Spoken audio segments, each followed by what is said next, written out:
Change, change is inevitable. Change will always happen. But you have to apply direction to change, and that's when it's progress. A very good evening to one and all. I, Anusha Agarwal, welcome you all to today's session on behalf of our Savani Associates. Our today's seminar covers key highlights of notifications and circulars issued in 48th GST Council meeting, which was held under the chairpersonship of the Union Finance and Corporate Affairs Minister, Srimati Nirmala Sitharamanji, on 17th December 2022 through video conference. Our keynote speaker, Keshav Gupta sir, will acquaint us with various updates in indirect tax regarding registration, ITC, invoicing, refund, return filing, and appeal. The queries of all the participants will be entertained by the end of our today's session. The participants attending via virtual mode can post their queries in the chat box. Now, I would like to call our esteemed speaker, Keshav Gupta sir.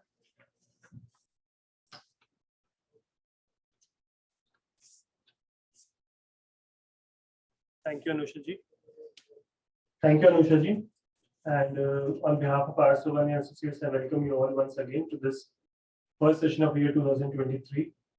And we have all gathered here for discussing the amendments which have been brought by the latest GST Council meeting. So 48th GST Council meeting abhi hui thi. Us council ki meeting mein there were certain amendments which were proposed, and all those amendments were very important amendments with regard to registration ka process hua or refund process, or when it comes to the appeal filing process. So सभी process में थोड़ा थोड़ा changes हैं. In fact ITC लेने का जो process है उसको भी काफी हद तक चेंज किया गया. एंड फ्रेंड्स, आप सब लोगों को पता होगा कि जीएसटी के अंदर बहुत सारी चीजें अलग सी चल रही हैं. डिपार्टमेंट रियल टाइम बेसिस पे नोटिस दे रहा है. डिपार्टमेंट ये कर रहा है कि आपके जो भी इंफॉर्मेशन है आप उसको इतने अच्छे से कंप्लाई करें कि कोई भी डिफरेंस का रीजन आए, और any difference reason which is coming and they are taking it on a real time basis. तो पर्पस ये है कि 100% एसएससी की कंप्लायंस हो. कंप्लायंस होने के साथ साथ जो भी डेटा पंचिंग हो, जो भी डेटा फर्निशिंग हो, सही डेटा पंच हो, डेटा करेक्टनेस के साथ जाए. किसी भी तरह का छोटा मोटा अगर डिफरेंस है उसको वो उसी टाइम पे करेक्ट करवा रहे हैं. और आप आई एम श्योर आप लोगों को पता होगा कि नोटिस भी ऐसे आ रहे हैं. वैसे अपन ने भी अप्रैल टू सितंबर का 3B या 2 जीएसटी अवन भरा, उसके बेसिस पे नोटिस आ रहे हैं कि आपके डिफरेंसेस हैं. तो आई मीन जो सिचुएशन है वो ऐसी है कि अब पुराना लॉ जो था हमारा उससे हम बाहर हो गए हैं. पुराने लॉ में शायद सिचुएशन ऐसी थी कि हमको टाइम मिलता था. जैसे वैट में जो प्रैक्टिस करते थे उन्हें पता है कि वैट में लोगों को टाइम मिल जाता था थोड़ा सा कि ठीक है आप अपने डिफरेंसेस को वैट 10 तक या वैट 10 भरते हैं तब तक आप उसको रेक्टिफाई कर लीजिए. या फिर मान लीजिए कि आपके डिफरेंसेस है तो बाद में भी उसको मिसमैच के फॉर्म में वो करेक्ट करने का अलाउ कर देते. But now the things are changing. So since the things are changing, law has been brought with a very technical impact. अभी सिर्फ जीएसटी नहीं, जीएसटी के अंदर अपने आप में जीएसटीएन भी है. So Goods and Services Tax Network, which is the technical base of this particular GST, उसका बहुत बड़ा रोल है. और वहां से बहुत सारा डेटा रियल टाइम बेसिस पे आता है और उस डेटा को रियल टाइम बेसिस पे एनालाइज भी करा जाता है. मल्टीपल डिपार्टमेंट्स हो गए. आप सब जानते होंगे कि सीजीएसटी के खुद के एंटी इवेजन ऑडिट डिपार्टमेंट्स हैं. ऐसे सेंट्रल गवर्नमेंट का डीजीजे है जो इन्वेस्टिगेशन सर्वे करता है. ऐसे स्टेट गवर्नमेंट में खुद का एनफोर्समेंट डिपार्टमेंट है, खुद का उनका ऑडिट डिपार्टमेंट है. सो एक एसएससी और क्रॉस एम्पावरमेंट की वजह से उसके ऊपर multiple authorities. So this kind of situation has come up with the GST law. So with this thing, I would like to start the presentation. और purpose जब आप इन amendments का देखेंगे तो आप खुद भी पाएंगे कि more or less the purpose of amendments is to bring more and more strict policies with regard to all the processes, whether it is registration or refund or any kind of compliance. So to all the virtual audience which is listening to me, जो भी आपकी queries हो, please upon towards the end of session we can discuss all the queries in the question and answer session. और आपकी कुछ भी queries हो, please post them into Q&A box which is appearing on your screen. तो I'm sure मेरी screen visible होगी सभी को जो online बैठ रहे हैं और offline भी हैं.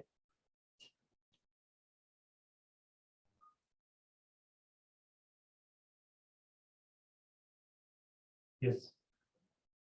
So screen is visible, I'm sure. तो सबसे पहले बात करते हैं आज के जो अपना एजेंडा है. So what kind of amendments have been brought in by the council meeting? कौन-कौन से provisions में changes हुआ? So provisions registration के हैं उसमें भी change हुआ. ITC से related जो provisions हैं उनमें भी change हुआ है. Invoicing provisions have been changed. refund provisions have been changed, refund filing provisions और रिटर्न फाइलिंग प्रोविजंस और अपील फाइलिंग प्रोविजंस. सो हर तरह का जो भी अब normal day to day routine में जीएसटी में चलता रहता है, रजिस्ट्रेशन एक नॉर्मल प्रोसेस है. इस बार जो चेंजेस है उसमें इंपॉर्टेंट बात ये थी कि हाई लेवल के चेंजेस नहीं हुए बहुत ज्यादा. कोई ऐसा नहीं हुआ कि बहुत किसी की उनको जीएसटी काउंसिल को जीएसटी अपलेट ट्राइब्यूनल बनाता था, उन्होंने उस पर बिल्कुल ध्यान नहीं दिया, जो कि बहुत इंपॉर्टेंट चेंज था वो चाह रहे थे, उन्होंने उस पर ध्यान नहीं दिया. बट जो डेली नीड्स के छोटे छोटे चेंजेस थे जिसका उनको लग रहा था कि इससे अल्टीमेटली एसएससी को बेनिफिट भी होगा, एसएससी कई जगहों पे कंप्लायंस भी अच्छे से करेगा. सो उस तरह के चेंजेस जो है वो जीएसटी के अंदर प्रपोज किए गए. So let us start with registration updates. Registration के अंदर इंपॉर्टेंट बात यह है कि अभी तक आप सब लोगों को पता होगा रजिस्ट्रेशन लेते समय हमको जीएसटी के अंदर एक पैन नंबर चाहिए होता था, एक ईमेल आईडी चाहिए होता था और एक मोबाइल नंबर चाहिए होता था. सो इन तीनों को इन्फॉर्मेशन को जब हम डालेंगे उसके बाद एक ओटीपी जाता था ईमेल पे भी और एक ओटीपी जाता है मोबाइल नंबर पे. और पैन जो होता था वो it was supposed to be validated by CBDT database. So जो इनकम टैक्स का रिकॉर्ड है उससे उस पैन का वेरिफिकेशन होता था. But now the process has been changed and the new process suggest कि आपको mobile number and email ID आपको डालने की जरूरत ही नहीं है. सो नाउ रजिस्ट्रेशन के अंदर क्या होगा, only and only you are required to put your PAN number. अब पैन जैसे आप डालेंगे रजिस्ट्रेशन लेने से पहले सबसे फर्स्ट स्टेप जो होता है तो automatically it will collect it will match with the database of CBDT और वहां जो आपका ईमेल आईडी और मोबाइल नंबर रजिस्टर्ड है उसी पे ओटीपी जाएगा. सो क्वाइट पॉसिबल कि आपके पैन के डेटाबेस के अंदर कोई ईमेल आईडी रजिस्टर्ड ही नहीं हो, मोबाइल नंबर रजिस्टर्ड नहीं हो. बट अब रिक्वायरमेंट ये आ गई है कि जो पैन के अंदर आपका पैन डेटाबेस में मुझे पता है कि लोग पैन इतने पुराने होते हैं उनके लैंडलाइन नंबर अपडेट है, उनको मतलब मोबाइल नंबर उन्होंने डलवाया नहीं पैन के अंदर, तब ओटीपी कैसे आएगा. So this is going to be a challenge for them. But what is the law saying now कि आप जो भी रजिस्ट्रेशन अप्लाई करेंगे you will not be required to go for any kind of putting your email ID or mobile number from your own side. Whatever is available in CBDT database वो उस पे ही OTP भेजेंगे और वहीं से registration का process start होगा. तो ये बहुत इंपॉर्टेंट चेंज है with regard to registration process. Because अभी हो क्या रहता है कि बहुत सारे लोग क्या है, आपने सुना होगा कि बहुत सारे फर्जी रजिस्ट्रेशन हो रहे हैं जीएसटी में. सो फर्जी कैसे होता है कि मेरे पास किसी के पैन नंबर की कॉपी है, मेरे पास पैन की फोटो स्टेट पड़ी है, मैंने ईमेल आईडी खुद का डाला, मोबाइल नंबर खुद का डाला, ओटीपी ले लिया और पैन नंबर किसी थर्ड पर्सन का है और उसके बेसिस पे मैंने जीएसटी में रजिस्ट्रेशन करा लिया और मैंने फिर फेक ट्रांजेक्शन स्टार्ट कर दिए, फेक इनवॉइसिंग स्टार्ट कर दी, फेक इनपुट सप्लाई का इनपुट अवेल करने का ट्रांजेक्शन स्टार्ट कर दिया. तो उन सबको अवॉइड करने के लिए उन्होंने, अच्छा कोर्ट्स भी बार बार ये कहती थी, जब जैसे मान लीजिए ऐसा होता है कि जब केस कोर्ट में पहुंचता है तो कोर्ट में ये बात जाती थी एसएससी की तरफ से क्या रजिस्ट्रेशन तो आप लोगों ने दिया ना उसको, भाई जब रजिस्ट्रेशन देने वाली आपकी अथॉरिटीज थी तो आप कैसे कह सकते हैं कि वो सप्लायर फेक हो गया या कैसे कह सकते हैं कि सब जो रेसिपिएंट है वो फेक हो गया. तो उन्होंने इसको कवर करने के लिए सिचुएशन को कि भाई हमारे एंड पे कोई भी लूप होल ना रहे, उन्होंने एक नया सिस्टम डिवाइस कराया है जिसमें उन्होंने कहा है कि भाई पैन नंबर ही आप डाल सकते हैं, mobile number and email ID whatever is available in the records of CBDT, आपके उसी पे ओटीपी जाएगा और उसी से फिर आपका आगे का रजिस्ट्रेशन का प्रोसेस स्टार्ट होगा. सो नाउ हमें इंश्योर करना है कि रजिस्ट्रेशन के लिए कोई भी जीएसटी के अंदर फाइल लगा रहे हैं सबसे पहले उसको अपने सीबीडीटी के रिकॉर्ड यानी कि जो पैन का डेटाबेस है उसमें अपना ईमेल आईडी मोबाइल नंबर सही कराना पड़ेगा, वरना जीएसटी में रजिस्ट्रेशन उसका पॉसिबल नहीं हो पाएगा. कई पैन पे हो सकता है जैसे होता है कि लैंडलाइन नंबर डले हुए हैं, बहुत पुराने पैन है, कई पैन नंबर्स पे इनफैक्ट डेटाबेस में किसी अकाउंटेंट का नंबर डला हुआ है, किसी सीए का नंबर डला हुआ है, तो वो सब चीजें जो है पूरी की पूरी खत्म हो जाएंगी and data and record has to be belonging to the particular SSC itself, not to anyone else. Second important change जो अभी पायलट बेसिस पे सिर्फ गुजरात में इंप्लीमेंट करने की बात कर रहे हैं, ये भी बहुत इंपॉर्टेंट चेंज है कि अभी तक क्या हो रहा था कि आप लोगों ने जब भी कि मोबाइल की सिम खरीदते हैं या कुछ करते तो बोलते हैं मोबाइल पे वो जब आधार से ऑथेंटिकेशन करता है तो वो अपने फिंगरप्रिंट लेके जाता है आजकल. सो फिंगरप्रिंट से अपना आधार नंबर ऑथेंटिकेट हो जाता है. अब वैसा की वैसा प्रोसेस, इसको हम बोलते हैं बायोमेट्रिक ऑथेंटिकेशन. सो जो बायोमेट्रिक ऑथेंटिकेशन प्रोसेस है जीएसटी में भी अभी इसी को अप्लाई कर रहे हैं कि आप रजिस्ट्रेशन जब लेंगे तो सिर्फ अभी आधार नंबर आपने डाला, उसको ओटीपी चला गया और उस ओटीपी को फीड करके आपने रजिस्ट्रेशन एप्लीकेशन आगे बढ़ा दी, ऐसा पॉसिबल नहीं होगा. तो आपको करना क्या पड़ेगा कि आपको जो भी नियरेस्ट पैन सेंटर है या नियरेस्ट जो भी गवर्नमेंट नोटिफाई करेगी सेंटर, उस सेंटर में जाके अपने ओरिजिनल डॉक्यूमेंट्स भी दिखाने पड़ेंगे. सेकेंडली वहां पे जाके आपको अपना बायोमेट्रिक आधार ऑथेंटिकेशन करना पड़ेगा, तभी जाके आपका जो रजिस्ट्रेशन नंबर है वो प्रोसेस होगा.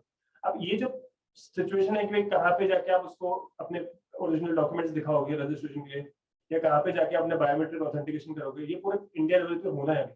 But to begin with they have started कि भाई इसको अभी हम गुजरात में करेंगे. So only for those persons who are now taking registration in Gujarat.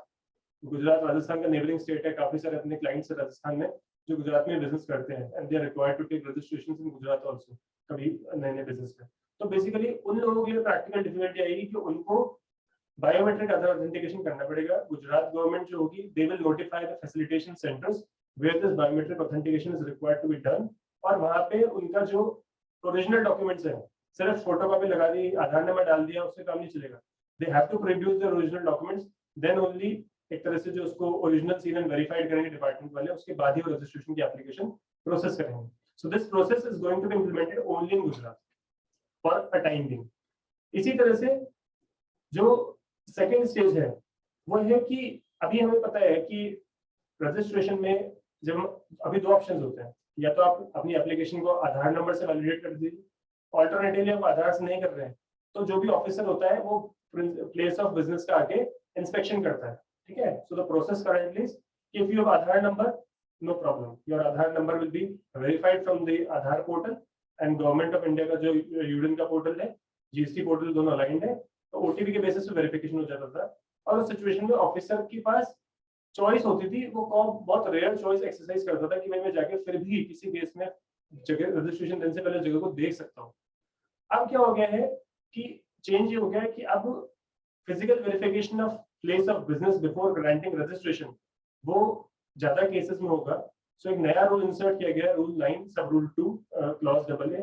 उसमें ये बोला इन्होंने कि भाई आपका जो फिजिकल वेरिफिकेशन होगा वो होगा before undergoing Aadhaar authentication also, even if you are undergoing Aadhaar authentication. तो बेसिकली सिर्फ आधार नंबर को ऑथेंटिकेट कर दिया ओटीपी के थ्रू, उससे काम नहीं चलेगा. ऑफिसर चाहे तो उसके बाद भी आपकी प्लेस ऑफ बिजनेस का वेरिफिकेशन कर सकता है. और वो कैसे करेगा, किन सिचुएशंस में करेगा, किस किस की प्लेस ऑफ बिजनेस ऑथेंटिकेट करेगा, वो सब डिपेंड करेगा रिस्क फैक्टर्स पे. तो क्या होता है जैसे रिस्क फैक्टर्स जो होते हैं वो कैसे भी हो सकते हैं, ये हमें नहीं पता होंगे, मतलब एसएससी को नहीं पता होगा रिस्क फैक्टर क्या है.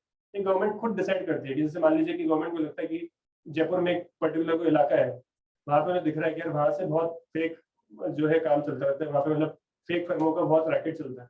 तो वो बोल सकते हैं कि ठीक है इस पर्टिकुलर पिन कोड की जो भी एप्लीकेशन आएगी उसका फिजिकल वेरिफिकेशन पहले होगा, उसके बाद ही उसका रजिस्ट्रेशन दिया जाएगा. ये मान लीजिए कि कम्युनिटी स्पेसिफिक रिस्क फैक्टर होता है. कम्युनिटी स्पेसिफिक होता है कि ठीक है यहाँ पे पर्टिकुलर इस कम्युनिटी के लोग ज्यादा है, तो ठीक है यहाँ पे चांसेस होते हैं कि इतनी तो बिजनेस ही नहीं है, एविडेंटली दिखता ही नहीं है, और पता नहीं इतने लोगों ने इतने छोटे छोटे कमरों में रजिस्ट्रेशन ले रखे हैं. तो हो सकता है कि उस सिचुएशन को कवर करने के लिए ऐसा रिस्क फैक्टर डेवलप हो. सो ये जो भी रिस्क फैक्टर होगा ये सब डिपेंड करेगा उनका डेटा एनालिटिक्स पे, उनके रिस्क पैरामीटर्स के एनालिसिस पे. और उन्हीं केसेस में ये लोग आधार ऑथेंटिकेशन करने के बावजूद भी principal place of business verification कर सकते हैं. और अगर ऐसी सिचुएशन में कोई एसएससी आता है तो उसका रजिस्ट्रेशन जो अभी तक नियम है कि 7 डेज में रजिस्ट्रेशन मिल जाएगा, वैसा नहीं होगा. मिनिमम 30 डेज का जो टाइम है वो उसको लगेगा रजिस्ट्रेशन के अप्रूव करवाने में. यानी कि डिपार्टमेंट के पास 7 दिन का समय नहीं है, डिपार्टमेंट के पास 30 दिन का समय आपके रजिस्ट्रेशन एप्लीकेशन अप्रूव करने. सो ये जब जो प्रोविजंस अपन रजिस्ट्रेशन के अंदर पढ़ रहे हैं, होल सोल पर्पस यही है कि अल्टीमेटली एसएससी किसी भी तरह से कोई भी जो पहले कोर्ट्स में आर्गुमेंट्स चलते थे कि ठीक है आप लोगों ने इसको रजिस्ट्रेशन दिया ही क्यों, why you granted registration this particular SSC if you are now calling him fake. और कई बार ऐसा भी होता था that SSC used to say कि हमने जब ट्रांजिशन किया था that time SSC was, that time supplier was existing. Now you are saying that he is fake but at that time he was existing. तो who is going to check, किसको पता उस time वो exist करता था नहीं करता था. तो इन सब सिचुएशंस को कवर करने के लिए टाइम टू टाइम रजिस्ट्रेशन के प्रोसेस को स्ट्रिक्ट करते जा रहे हैं. जब ओरिजिनली जीएसटी आया था तब कोई आधार ऑथेंटिकेशन नहीं होता था, तब से मोबाइल पे ओटीपी ईमेल आईडी से काम चल रहा है. अब धीरे धीरे प्रोसेस को टाइट करते जा रहे हैं and now the process is made more strict. Timelines की शुरू में जीएसटी में होता था कि गवर्नमेंट का इंटेंशन था कि जल्दी से जल्दी करें. जैसे मान लीजिए कि पहले रजिस्ट्रेशन होता था कि 15 डेज में रजिस्ट्रेशन ग्रांट करेंगे, फिर उन्होंने बोला कि नहीं जिसका आधार ऑथेंटिकेशन है उसका 7 दिन में रजिस्ट्रेशन मिल जाएगा. फिर आया कि साहब 7 दिन में कुछ एसएससी के पास एप्लीकेशन का कोई जवाब नहीं है तो बाय डिफॉल्ट रजिस्टर्ड मान लिया जाएगा. अब उन्होंने इसे बढ़ा दिया, बोले यार हमने इतनी जल्दीबाजी कुछ नहीं करेंगे, let us take the first step cautiously so that future में कोई भी एरोनियस स्टेप होए. So that is why all the changes have been made in the Aadhaar in the registration process. Similarly एक इंपॉर्टेंट छोटा सा चेंज है for the TDS and TCS registration holders जो होते हैं. सो वी ऑल नो कि GST में e commerce operators को टीसीएस सेलेक्ट करना पड़ता है और ऐसे ही जो गवर्नमेंट कॉन्ट्रैक्ट्स के साथ कॉन्ट्रैक्टर्स के साथ काम करते हैं, गवर्नमेंट के कॉन्ट्रैक्ट्स करते हैं, उनका गवर्नमेंट जब पेमेंट करती है तो टीडीएस काटते हैं। तो जीएसटी में इन दो सिचुएशन में टीसीएस और टीडीएस के प्रोविजंस होते हैं। अभी तक क्या था कि उन लोगों का रजिस्ट्रेशन एक बार ले लिया उन्होंने तो वो खुद कैंसिलेशन की अप्लाई नहीं कर सकते, ऑफिसर चाहेगा तो ही उनका नंबर कैंसिल होगा रजिस्ट्रेशन। अब इनको एक फीचर दे दिया गया कि ठीक है, अगर आपके पास मान लीजिए लायबिलिटी है ही नहीं, आपको काटना ही नहीं है टीडीएस टीसीएस, तो आप जबरदस्ती नली के रिटर्न में फाइल करते रहो जिंदगी भर और ऑफिसर मना कर दे कि मैं तो कैंसिल कर ही नहीं रहा। So to avoid that situation, they have given an option to the assessee also that they can also file their application for cancellation of registration. Second set of the discussion is ITC updates. So ITC में important changes हुए हैं with regard to Rule 37. सबसे पहले registration के process को strict बनाया, ITC को थोड़ा सा स्मूथ कराया और कुछ जगह पे स्ट्रिक्ट भी कराया। So ITC में we all know there is a rule called Rule 37. So Rule 37 क्या बोलता है that in case you fail to make the payment to your supplier within 180 days from the date of issue of invoice, you have to reverse the input tax credit taken on that particular invoice along with interest payable thereon. तो हम अगर 180 दिन payment नहीं करते हैं तो हम भी ऑडिट में ऑब्जेक्शंस निकालते थे कि भाई 180 दिन में आपका पेमेंट नहीं हुआ तो आप आईटीसी को रिवर्स कर दीजिए, और अगर बाद में आपने पेमेंट कर दिया है तो आप फिर से इनपुट को ले लीजिए और डिफरेंशियल पीरियड का इंटरेस्ट दे दीजिए।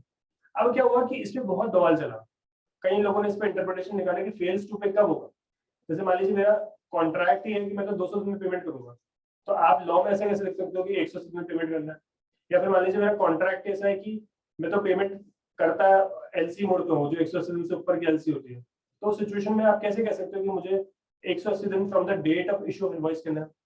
सेकंड आर्गुमेंट वाज दैट कि फेल्स टू पे कब होगा, भाई जब ड्यू डेट आएगी किसी चीज की उसके बाद आपने फेल होगा ना। जैसे आज फॉर एग्जांपल आप लोग मोबाइल यूज करते हो, अब मोबाइल का बिल आएगा, मोबाइल वाले बोलते हैं कि ठीक है आपके बिल की ड्यू डेट अगले महीने की 21 तारीख, तो आप ये तो बोलोगे कि 21 को जब ड्यू डेट हो गई हमने तब पे नहीं करा, तब हम फेलियर हुआ। हमारा फेलियर कब हुआ, जब हम 21 को पे नहीं कर पाए। ये थोड़ी हुआ कि from the date of invoice आप फेल हो गए।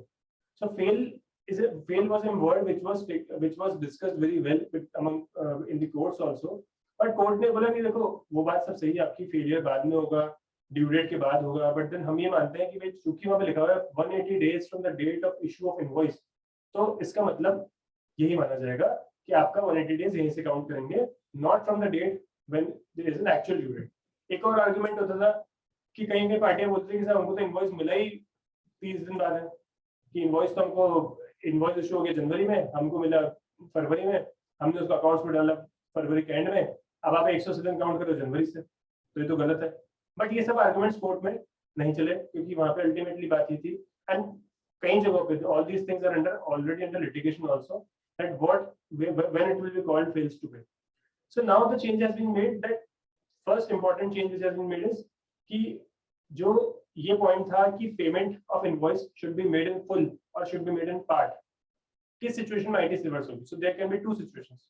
अभी तक अपन क्या देखते थे कि मान लीजिए 1 लाख रुपीस का इनवॉइस है, एसएससी जो रेसिपिएंट है उसने उसमें से 50,000 का पेमेंट कर दिया, तो वो इनपुट कितनी रिवर्स करेगा, और 50,000 जो बैलेंस बच गया it remain outstanding for more than 180 days. So जो बैलेंस 50,000 है उसी के प्रोपोर्शनेट इनपुट रिवर्स करेगा, या वो पर्टिकुलर इनवॉइस फुली पेड नहीं हो पाया तो पूरी की पूरी 1 लाख की जो इनपुट है उसको रिवर्स कर देगा।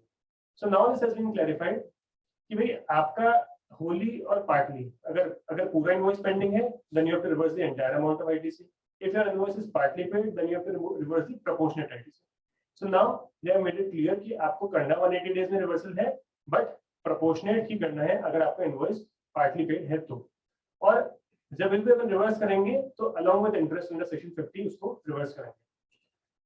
सेकेंडली होली और पार्टली जो वर्ड हैं उनके साथ में एक और उन्होंने वर्ड ऐड करा कि पहले क्या होता था कि जब अगर आपकी पेमेंट आप नहीं कर पाओगे, मतलब 180 डेज में पेमेंट नहीं करते सप्लायर को, so the law was that you will be required to add this amount of ITC to your output tax liability. Now they have said no, आप आउटपुट टैक्स लायबिलिटी में add करो या ITC से reverse करो, one and the same thing, बात एक ही।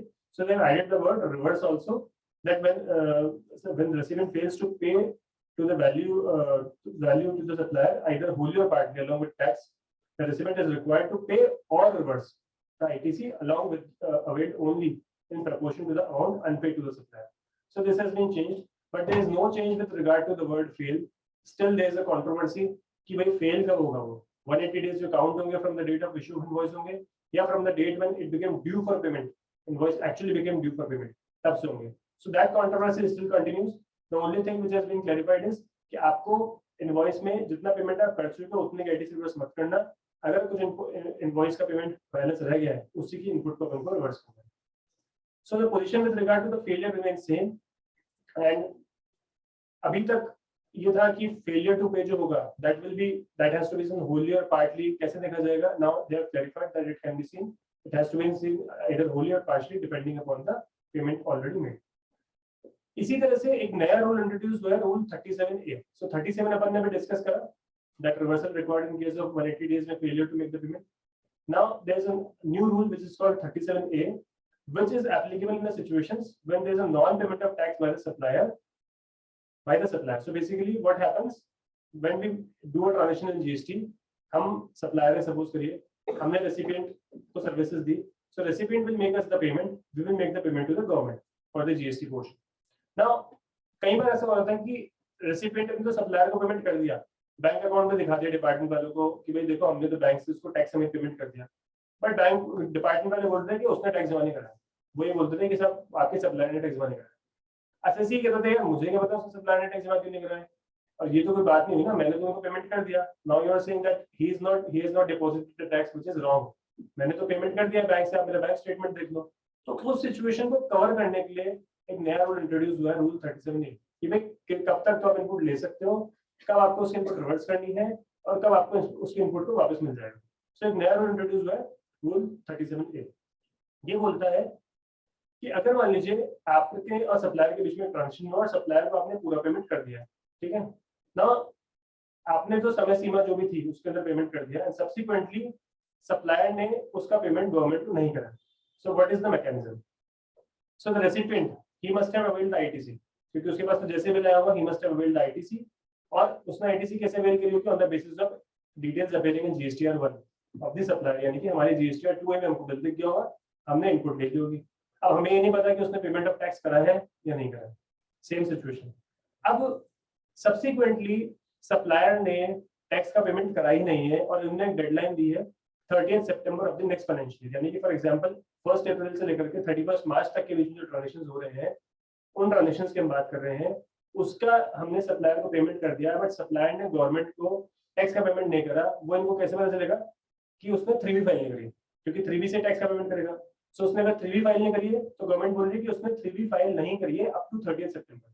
अच्छा, 30 सितंबर तक टेक्निकली वो कौन सी 3B फाइल करेगा?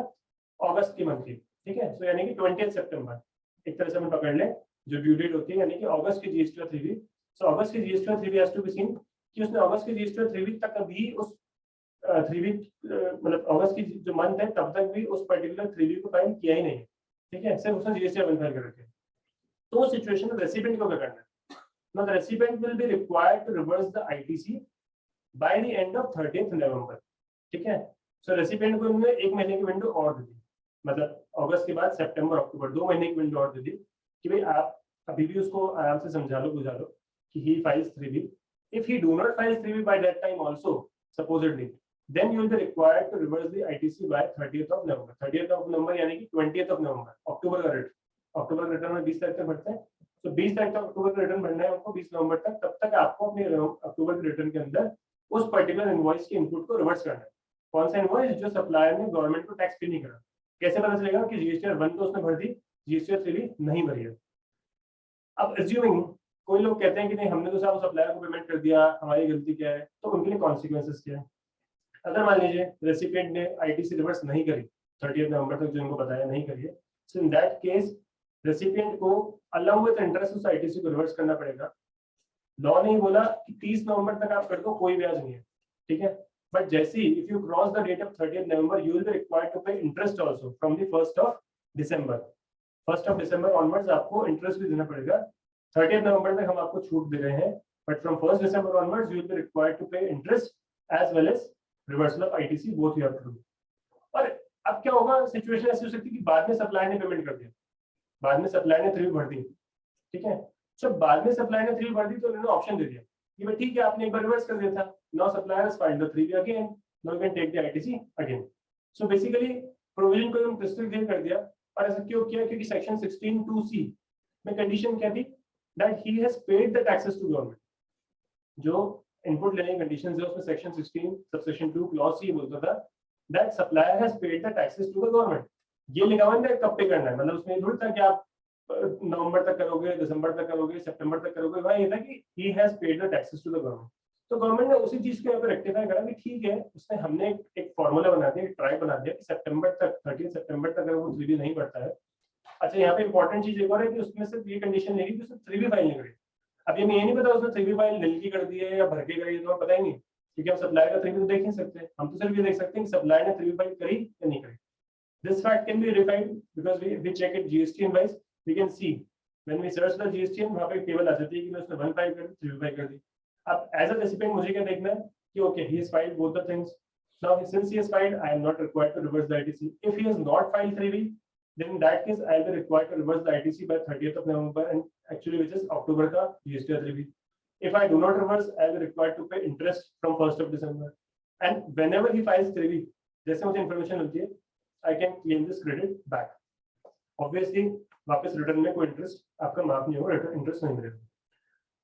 So, as I was saying that the whole change has been made with regard to the condition which has been provided in section 16 subsection 2 clause C, जो कहता है कि सप्लायर ने टैक्सेस का payment कर दिया government. But जो rule लिखा गया है वहाँ इंपॉर्टेंट बात है कि वहाँ पे ये नहीं लिखा कि आपको 3B देखनी है और 3B में ये भी देखना है कि उसने टैक्स पे किया है. बस ये लिखा हुआ है कि उसने 3B फाइल नहीं करी है.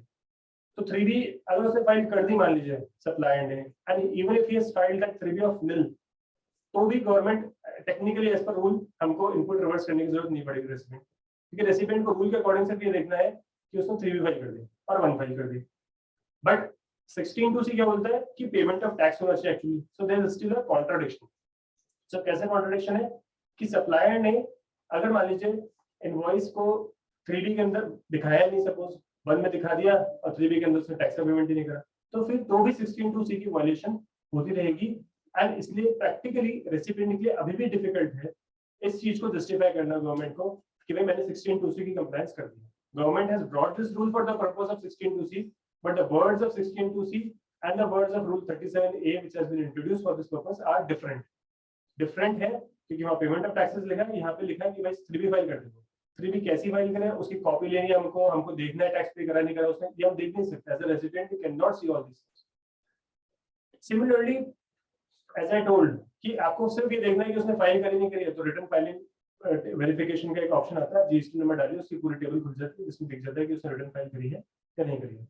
So this rule is going to bring practical difficulties also for the assessors. Government had tried to some ease of taking ITC, but practically it is going to bring difficulty for the assessors. So that is what I was discussing कि short term में क्या रहेगा rule 37A की, कि जैसा मैंने बताया कि if he fails to discharge tax, this is going to be an issue. He just files 3B, he do not pay taxes. Similarly, एक और इम्पोर्टेंट बात यह है कि इस रूल की टेक्निकली आप समझो तो एक और तरह से रूल फेल होगा. क्यों होगा? क्योंकि जीएसटी के अंदर नियम क्या है, एक सेक्शन है 39 सबसेक्शन 10 जो बोलता है कि अगर रजिस्टर्ड पर्सन ने 3B फाइल नहीं करी है किसी पर्टिकुलर मंथ की, then he shall not be allowed to file 3B for all subsequent periods. यानी कि पहले आप पुराने 3B को फाइल करोगे तभी आप नई को कर सकते हो. ठीक है, तो अब ऐसे समझिए कि मान लीजिए कि कोई एसएससी अप्रैल की 3B, क्योंकि हमको क्या बोला गया कि उसने सपोज हमारे साथ ट्रांजेक्शन का फरवरी में, सो द एसएससी जो सप्लायर था उसने हमको सप्लाई करी फरवरी ऑफ 2022 में या 2023 में, फरवरी 2023 में करी. तो मुझे क्या देखना है कि उसने फरवरी की जीएसटी 1 भर दी और फरवरी की जीएसटी 3 भर दी. ये तो बोला नहीं है कि आपको कौन सी 3 देखनी है, ये बोला उस महीने की 3 जीएसटी 1, उस महीने की जीएसटी 3. तो टेक्निकली रूल्स जो जीएसटी के और सेक्शन से और रूल्स को क्या कहते हैं कि आपकी 2 महीने का रिटर्न फाइल नहीं करोगे तो रजिस्ट्रेशन कैंसिल हो जाएगा. आप पुरानी 3D जब तक फाइल नहीं करोगे अगली 3D फाइल नहीं करोगे. सो इसकी जो एप्लीकेबिलिटी है वो थोड़ी सी लिमिटेड रहेगी एंड चैलेंजिंग भी रहेगी. प्लस अभी जो अपन आईटीसी वापस लेंगे, जैसे अपन ने बोला कि ठीक है हम जब वो एसएससी 3B भर देगा, सप्लायर हमारा 3B भर देगा तब इनपुट वापस ले लेंगे. इसकी कोई टाइम लिमिट डिफाइन नहीं करी गवर्नमेंट अभी as of now, which is good also कि ठीक है वो मेरा वेस्टेड राइट है, मैं कभी भी उसको लूं कोई दिक्कत नहीं है. But as of now there is no time limit prescribe, यानी कि नवंबर के बाद आपने जब नवंबर तक आपने रिवर्स कर दिया उसके बाद उसने 3B भर दी मान लीजिए 2 साल बाद, 3 साल बाद, 4 साल बाद, तब आप किसी भी समय इसके इनपुट को वापस ले सकते हैं as per the current wordings which have been given in the rule. So this was about Rule 37 and Rule 37A. Both the rules were required by the SSCs also, by the trade associations also, और इसीलिए rules को modify plus new introduce किया गया. One clarification has been issued with respect to the transportation of goods. जैसे आपको पता होगा कि input tax credit जो होती है with regard to transportation of goods which have been sent out of India. So how the transitions happens? वहाँ पे हम section 12 subsection 8 देखते हैं. So 12 subsection 8 क्या कहता है कि जो place of supply होगी उन goods की which have been transported out of India, वो place of supply होगी the destination of goods. So supposedly I am in Jaipur, I am supplying goods to I have to supply goods to suppose Iraq, and I have hired a transporter who is based out in Jaipur, who is giving me services in Jaipur only. But वो services किन goods के respect में दे रहा है जो ultimately export होंगे, जो जयपुर से इराक जाएंगे. So इस situation में जो transporter service provide करने वाला था उसको place of supply के rule से कहते थे that he is supposed to, उसका place of supply क्या होगा, भले से मैं recipient ये बैठा हूँ services का, but place of supply होगा destination of goods. So place of supply क्या होगा, अदर टेरिटरी, कोई स्टेट भी नहीं होगा इंडिया का, क्योंकि इराक तो इंडिया से बाहर है. तो प्लेस ऑफ सप्लाई होगी Iraq, which is technically 96 number का कोड है जीएसटी, हर स्टेट का कोड होता है. So 96 stands for foreign country. So foreign country होगा प्लेस ऑफ सप्लाई. अब क्या हो रहा है, receipt location of supplier is India or Jaipur, but place of supply is foreign country. That is why he will be required to charge IGST only. But उस particular transportation of goods की जो bill है वो मैं पे कर रहा हूँ, तो मैं उसकी इनपुट ले सकता हूँ, ले सकता हूँ, ये क्वेश्चन था. क्योंकि अल्टीमेटली मेरे नाम पे उसका सिर्फ बिल है. जीएसटी जो उसने दिया है वो फॉरेन सप्लाई वाले ट्रांजेक्शन को मानते हुए दिया है, फॉरेन कंट्री के सप्लाई के ट्रांजेक्शन को मानते हुए दिया है, नॉट कि भाई मैंने इनको सर्विसेज दी. तो इस पर्टिकुलर चीज में क्लैरिफिकेशन इशू हो गया है कि no there is no problem, ITC can be taken by the ultimate recipient of service, or we can say the ultimate person who has made the payment for the service. इसको हम बोलते हैं कि who is the actual beneficiary. इसको जो law में interpretation करिए शायद बेनिफिशियरी रूल से करिए कि ठीक है सर्विसेज हो रही है, ट्रांसपोर्टेशन की, माल यहाँ से इराक जा रहा है, बट अल्टीमेटली उसका फायदा लेने वाला कौन हुआ, बेनिफिशियरी कौन है. So beneficiary is the local person who has hired the transporter, the manufacturer who has hired the transporter, the trader who has hired the transporter for sending the goods from India to Iraq. So the input which was challenged in the hands of SSC recipient जो जयपुर बैठा है, जो manufacturer है, इस पे काफी challenges होते हैं. सर्कुलर has been brought कि भाई ठीक है आपको इनपुट करने में कुछ नहीं, you can take the input tax rate of that particular invoice. Plus ये भी क्लैरिफाई किया गया है कि जो सब ट्रांसपोर्टर है वो इनवॉइस बनाएगा, उसमें किसी भी सूरत में प्लेस ऑफ सप्लाई जबरदस्ती की इनपुट देने के लिए कि चलो प्लेस ऑफ सप्लाई राजस्थान की डाल दो, मतलब उसको ऐसा करने की जरूरत नहीं. he will continue to give place of supply as foreign country only and he has to charge IGST. Then we are to the third section of our presentation, invoice updates. So invoicing के अंदर updates normal SSCs के नहीं हुए हैं, उनके लिए हुए हैं जो सर्विसेज ई-कॉमर्स ऑपरेटर के थ्रू सप्लाई करते हैं. So e-commerce operator means Amazon, Flipkart and such other platforms which are providing services. So जो ई-कॉमर्स ऑपरेटर्स हैं या online information database access and retrieval services provider होते हैं, जो पूरी की पूरी सर्विसेज ऑनलाइन देते हैं विद नो मैनुअल इंटरवेंशन, ऐसे सर्विस प्रोवाइडर्स के लिए, ऐसे सर्विस प्रोवाइडर्स के थ्रू अगर हम सर्विसेज देते हैं, तो आजकल आपने देखा बहुत सारे लोग अमेजोन पे से गुड्स खरीदते हैं. सो हम तो कस्टमर होते हैं, अमेजोन पे एक सप्लायर होता है जो रजिस्टर्ड होता है, और अमेजोन वाले अपने से दो इन्फॉर्मेशन मांगते हैं कि ठीक है आपका नाम बता दो और एड्रेस बता दो, ठीक है हो गया काम, और वो भी 50,000 से नीचे वाले इनवॉइस मांगते ही नहीं है. सो ट्रांजेक्शन हो क्या रहा है, supplier is suppose registered in GST, I am a consumer, I am not registered in GST, so it's a B2C transaction, but it is happening through Amazon. So अब ये बोला गया कि ऐसे जो भी ट्रांजेक्शंस होंगे जो ई-कॉमर्स ऑपरेटर के थ्रू हो रहे हैं, उसमें irrespective of the value of supply चाहे ₹1 उस ट्रांजेक्शन की, क्योंकि आजकल बहुत छोटी छोटी चीजें भी Amazon, Flipkart सब पे जाती है, सो कुछ भी उसकी वैल्यू हो, मैंडेटरी कंडीशन डाल दी है कि जो name, address and pin code and the state name of recipient is mandatory. So पहले ये रूल था सिर्फ उन सिचुएशंस में जब वैल्यू ऑफ सप्लाई 50,000 से ऊपर, यानी कि हमको 50,000 से ऊपर कुछ खरीदते थे तब हमको मैंडेटरी इन्फॉर्मेशन देना जरूरी होता था कि भाई ठीक है नाम और एड्रेस दे दो. आप बोलिए कि नहीं, आपका वैल्यू कुछ भी हो, अगर आप ई-कॉमर्स ऑपरेटर के थ्रू सप्लाई कर रहे हैं, यानी कि मैं सप्लायर ई-कॉमर्स ऑपरेटर के थ्रू फ्लिपकार्ट, अमेजोन के थ्रू गुड सप्लाई कर रहा हूँ, और मेरा जो रेसिपिएंट है मुझे पता चल गया कि अनरजिस्टर्ड है, जो पता चल भी जाएगा बिकॉज वो B2C में आएगा ट्रांजेक्शन, तो in that situation I need to collect और I need to get name, address, pin code and the state name of recipient. These 4 conditions are mandatory invoice के ऊपर होना जरूरी. और ये सिर्फ टैक्सेबल ट्रांजेक्शंस के लिए नहीं, क्योंकि ई कॉमर्स में क्या होता है कि हमें ऐसा नहीं होता है, कुछ गुड्स टैक्सेबल होता है, कुछ गुड एग्जेम्प्ट होता है। तो इन्होंने दोनों क्लॉजेस, दोनों ही जो रूल्स उनमें डाल दिया है कि भले ही से आप टैक्स इनवॉइस बना रहे हैं फॉर द टैक्सेबल गुड्स और सर्विसेज, या फिर आप बिल ऑफ सप्लाई बना रहे हैं फॉर एग्जेम्प्ट, कैसा भी बना रहे हैं, अगर ट्रांजेक्शन ई कॉमर्स ऑपरेटर के थ्रू हो रहा है तो ये मैंडेटरी इन्फॉर्मेशन डालना जरूरी चारों। Other than e commerce operator, जो नॉर्मल ट्रांजेक्शन हो रहे हैं विदाउट ई कॉमर्स ऑपरेटर, वहाँ पे अभी भी वही लिमिट है कि 50,000 से ऊपर अगर ट्रांजेक्शन वैल्यू है B2C की, in that situation name and address are mandatory, otherwise it is not mandatory.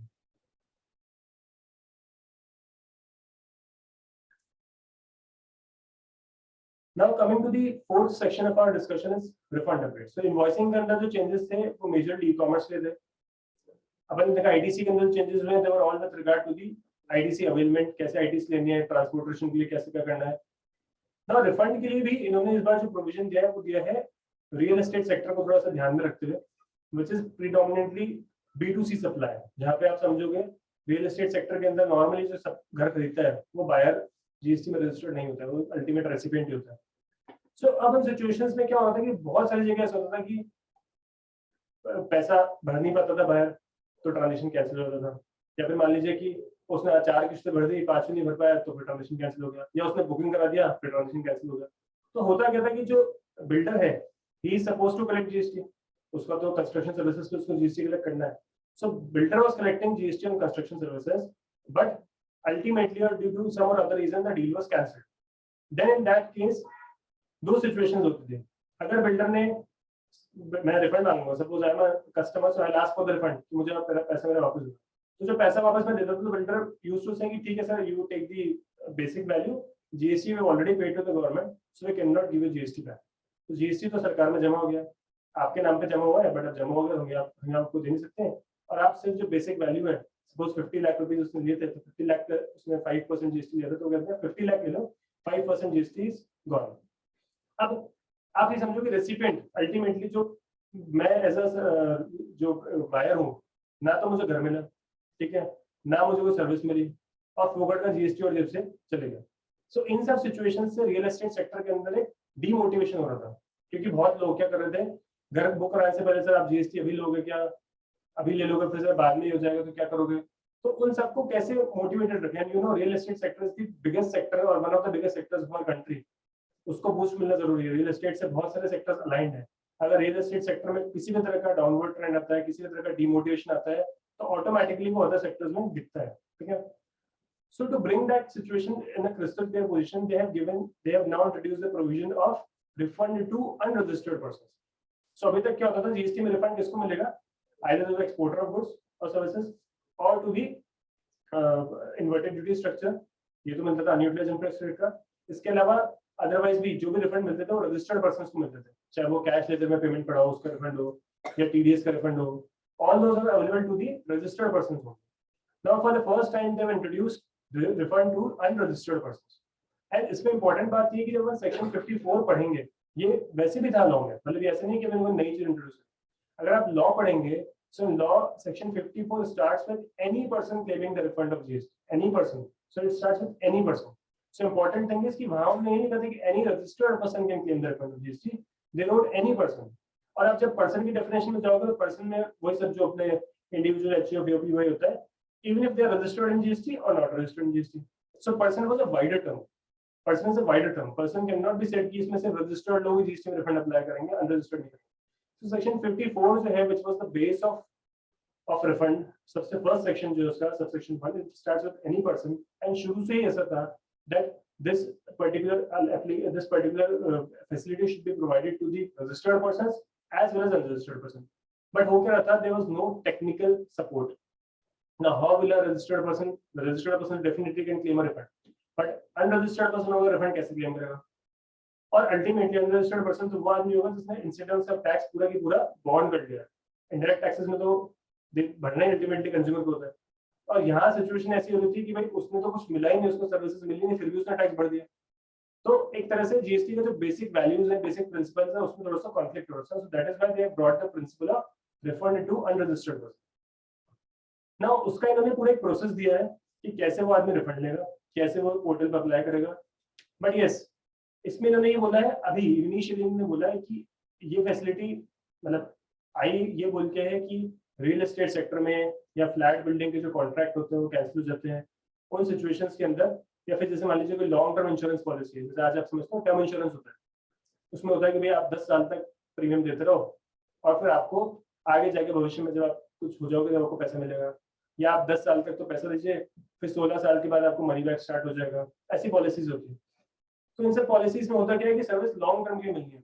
अब कई बार ऐसा होता है, एसएससी क्या बोलता है, ठीक है सर मैंने 2 पॉलिसी की किस्त तो भर दी, अब तीसरी में तो नहीं भर रहा, और पॉलिसी लैप्स हो जाती है, तो अल्टीमेटली उसको सर्विस कुछ मिली नहीं है, वो एक तरह से पेमेंट हो गया, सर्विस उसको कुछ मिली नहीं, उसका तो ड्यू ही नहीं हुआ। इंश्योरेंस कंपनी वाले बोलते हैं सर आपका तो कुछ बनता ही नहीं है, ठीक है आपने दो किस्तें भर देती है, अब आपका क्या है, 2 किस्तों के पैसे सरकार को जमा हो गए, जीएसटी भी जमा हो गया। सो उन सिचुएशंस को अभी इन्होंने एड्रेस करा है सर्कुलर के अंदर, उन्होंने उन्हीं के एग्जाम्पल्स दिए हैं कि ऐसे लोग जो हैं वो क्या कर सकते हैं कि 2 ऑप्शंस होते हैं बिल्डर के पास, या तो देखिए अगर मान लीजिए अप्रैल टू मार्च के बीच में ट्रांजेक्शन हो रहा है और जो रेसिपिएंट बायर है वो अनरजिस्टर्ड है, कि अनरजिस्टर्ड है, कम्स टिल सितंबर और से till 30th November, nowadays rule is change, law is change. So अगर वो 30th नवंबर तक आ गया और समझ कि ठीक है सर मुझे तो डील कैंसिल कराने, मुझे तो पैसे वापस दे दो, इन दैट सिचुएशन जो बिल्डर सप्लायर है, सप्लायर बिल्डर है, he can issue a credit note with GST, यानी कि वो उसको जीएसटी का पैसा भी रिफंड कर सकता है और जीएसटी का रिटर्न के अंदर एडजस्टमेंट ले सकता है, because law allows builder to take और any other person to take adjustment till 30th November of the next financial year, technically 20th नवंबर के रिटर्न जो मैं फाइल करता है। तो इन्होंने बोला कि अगर ऐसे लोग हैं जिसमें सेक्शन 34 का टाइम एक्सपायर नहीं हुआ, सेक्शन 34 में टाइम लिमिट प्रिस्क्राइब है, क्रेडिट नोट कब तक इशू कर सकते हो जीएसटी वाला, तो ऐसी सिचुएशन के अंदर तो बिल्डर जो है वो खुद ही रिफंड पूरा पूरा दे देगा, ठीक है, जीएसटी समेत पैसे वापस दे दे और अपने बुक्स के अंदर रिटर्न के अंदर क्रेडिट नोट देता है। अब क्या होगा कि वो पीरियड भी खत्म हो गया, तो उसके बाद रिफंड कौन लेगा? So in that situation what they are suggesting that in that situation the refund has to be claimed by the registered unregistered person. So unregistered person कैसे refund claim करेगा? That he will be required to file a refund application, ठीक है, RFD 1 file करेगा वो portal पे, पहले अपना एक टेम्पररी जीएसटी नंबर लेगा, so that process has been given, एक न्यू फंक्शनैलिटी आएगी, उसको टेम्पररी रजिस्ट्रेशन नंबर दे दिया जाएगा, फिर RFD 1 फाइल करेगा, there is a category called refund to unregistered person या refund by unregistered person. So refund by unregistered person वो application लगाएगा और एप्लीकेशन लगाने के साथ साथ उसके सब डॉक्यूमेंट्स लगाने पड़ेंगे। So definitely all those documents will justify कि ठीक है अब ये डील हुई थी और ये डील कैंसिल हो गई, तो क्या लगाएगा? इनिशियल जो उसके साथ कॉन्ट्रैक्ट हुए थे, टैक्स इनवॉइस जो इशू हुए थे कि वो उसमें दिखाएगी उसने पेमेंट करा सारा, बैंक स्टेटमेंट वगैरह से प्रूफ ऑफ पेमेंट। ऐसे ही जो contract agreement to sale type के कॉन्ट्रैक्ट्स होते हैं बिल्डर के साथ वो दिखाएगा। फिर कैंसिलेशन का एक डॉक्यूमेंटेशन होगा, कैंसिलेशन एग्रीमेंट होगा या कैंसिलेशन का लेटर होगा। फिर एक सर्टिफिकेट आएगा कि भाई इसका जो टैक्स है वो गवर्नमेंट को पे कर दिया गया है, एंड बिल्डर ये सर्टिफिकेट देगा कि भाई मैंने इसको गवर्नमेंट को पे कर दिया था और मैंने इसको कहीं इसका मैंने एडजस्टमेंट नहीं करा है, मैंने इसका कहीं रिफंड नहीं लिया है, तो neither by way of issuing credit note और neither by way of refund voucher. So ये डॉक्यूमेंट सब कुछ बिल्डर को, ये जो अनरजिस्टर्ड बायर होगा उसको चाहिए होंगे। इसके अलावा एक हमेशा रिफंड के अंदर 2 लाख से ऊपर का जब रिफंड है जीएसटी में, so there is a provision that you are required to get a certificate from CA or CMA. So that requirement in this particular refund category has been removed. कि unregistered person है, अब उसको CA certificate कैसे देगा? तो उन्होंने हटा दिया कि भाई रिफंड कितने अमाउंट का, सीए सर्टिफिकेट की जरूरत नहीं है, 2 लाख रुपए से ऊपर का भी रिफंड होगा जीएसटी का तो भी रिफंड की आवश्यकता नहीं है। एक इंपॉर्टेंट बात यह है कि जो भी रिफंड अमाउंट होगा डेफिनेटली जितना टैक्स मैंने टोटल पे करा उससे ज्यादा रिफंड ले नहीं सकता। और एक और उन्होंने क्लियर कहा है कि भाई अगर मान लीजिए आपको बिल्डर ने 4 बिल दिए, सपोज ड्यूरिंग दैट 4 इंस्टॉलमेंट्स हो गई थी, 4 बिल बिल्डर ने आपको दिए थे, अब आपने डील कैंसिल कर दी, तो आपको चारों बिलों की अलग अलग रिफंड एप्लीकेशन लगानी पड़ेगी। यू कैन नॉट सिंपली से ये लो सिंगल और एक साथ हमारा रिफंड मुझे वापस दो, तो it has to be invoice wise, ठीक है। तो ठीक है, अनरजिस्टर्ड पर्सन को जीएसटी का पोर्टल समझ में नहीं आता है, बट एटलीस्ट वो थोड़ी बहुत उसके लिए हैसल रहेगी, एक बार डॉक्यूमेंटेशन कलेक्ट करके रिफंड एप्लीकेशन लगा देगा, तो इन सेक्टर्स में या इन पर्टिकुलर ट्रांजेक्शंस के अंदर रिफंड जीएसटी का अमाउंट बहुत मोटा जाता है, छोटा अमाउंट नहीं होता। डील होगी बड़ी, रियल एस्टेट की डील है तो डील होगी बड़ी, उसमें जीएसटी भी 1% के हिसाब से या 5% के हिसाब से बड़ा बनेगा, या फिर कमर्शियल कॉन्ट्रैक्ट्स में तो इनफैक्ट 18% तक की जीएसटी रेट है, 12% की जीएसटी रेट है, तो उन सब सिचुएशंस के अंदर जीएसटी अमाउंट बहुत बड़ा होता है। एंड इन ऑल दो सिचुएशंस अनरजिस्टर्ड बायर्स को ऑप्शन दे दिया गया है कि भाई दे कैन क्लेम रिफंड। अच्छा, यहाँ पे एक और इंपॉर्टेंट बात है कि we all know that there is a time limit in GST, कि भाई 2 साल का टाइम लिमिट है हर जगह, 2 years from the date of export, 2 years from the date of inverted duty structure का जो टैक्स पीरियड हो, हर चीज 2 साल से लेनी है।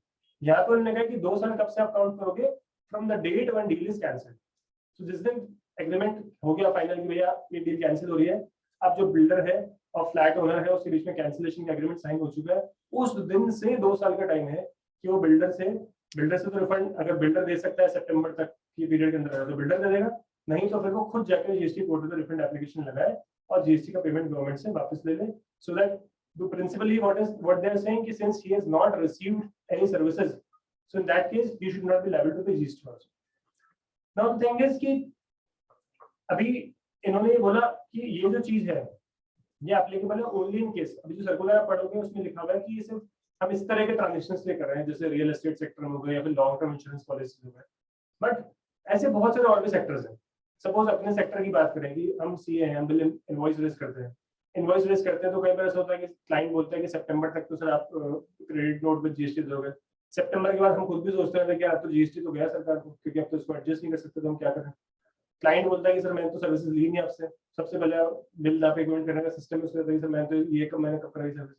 सो इन ऑल दो सिचुएशंस वहां पे भी मेरे हिसाब से ये पर्टिकुलर क्लॉज एप्लीकेबल होना चाहिए, ये पर्टिकुलर एप्लीकेशन कैटेगरी जो एप्लीकेबल होनी चाहिए, because the theme of this application category is that this is available to all the unregistered persons who have not received any services.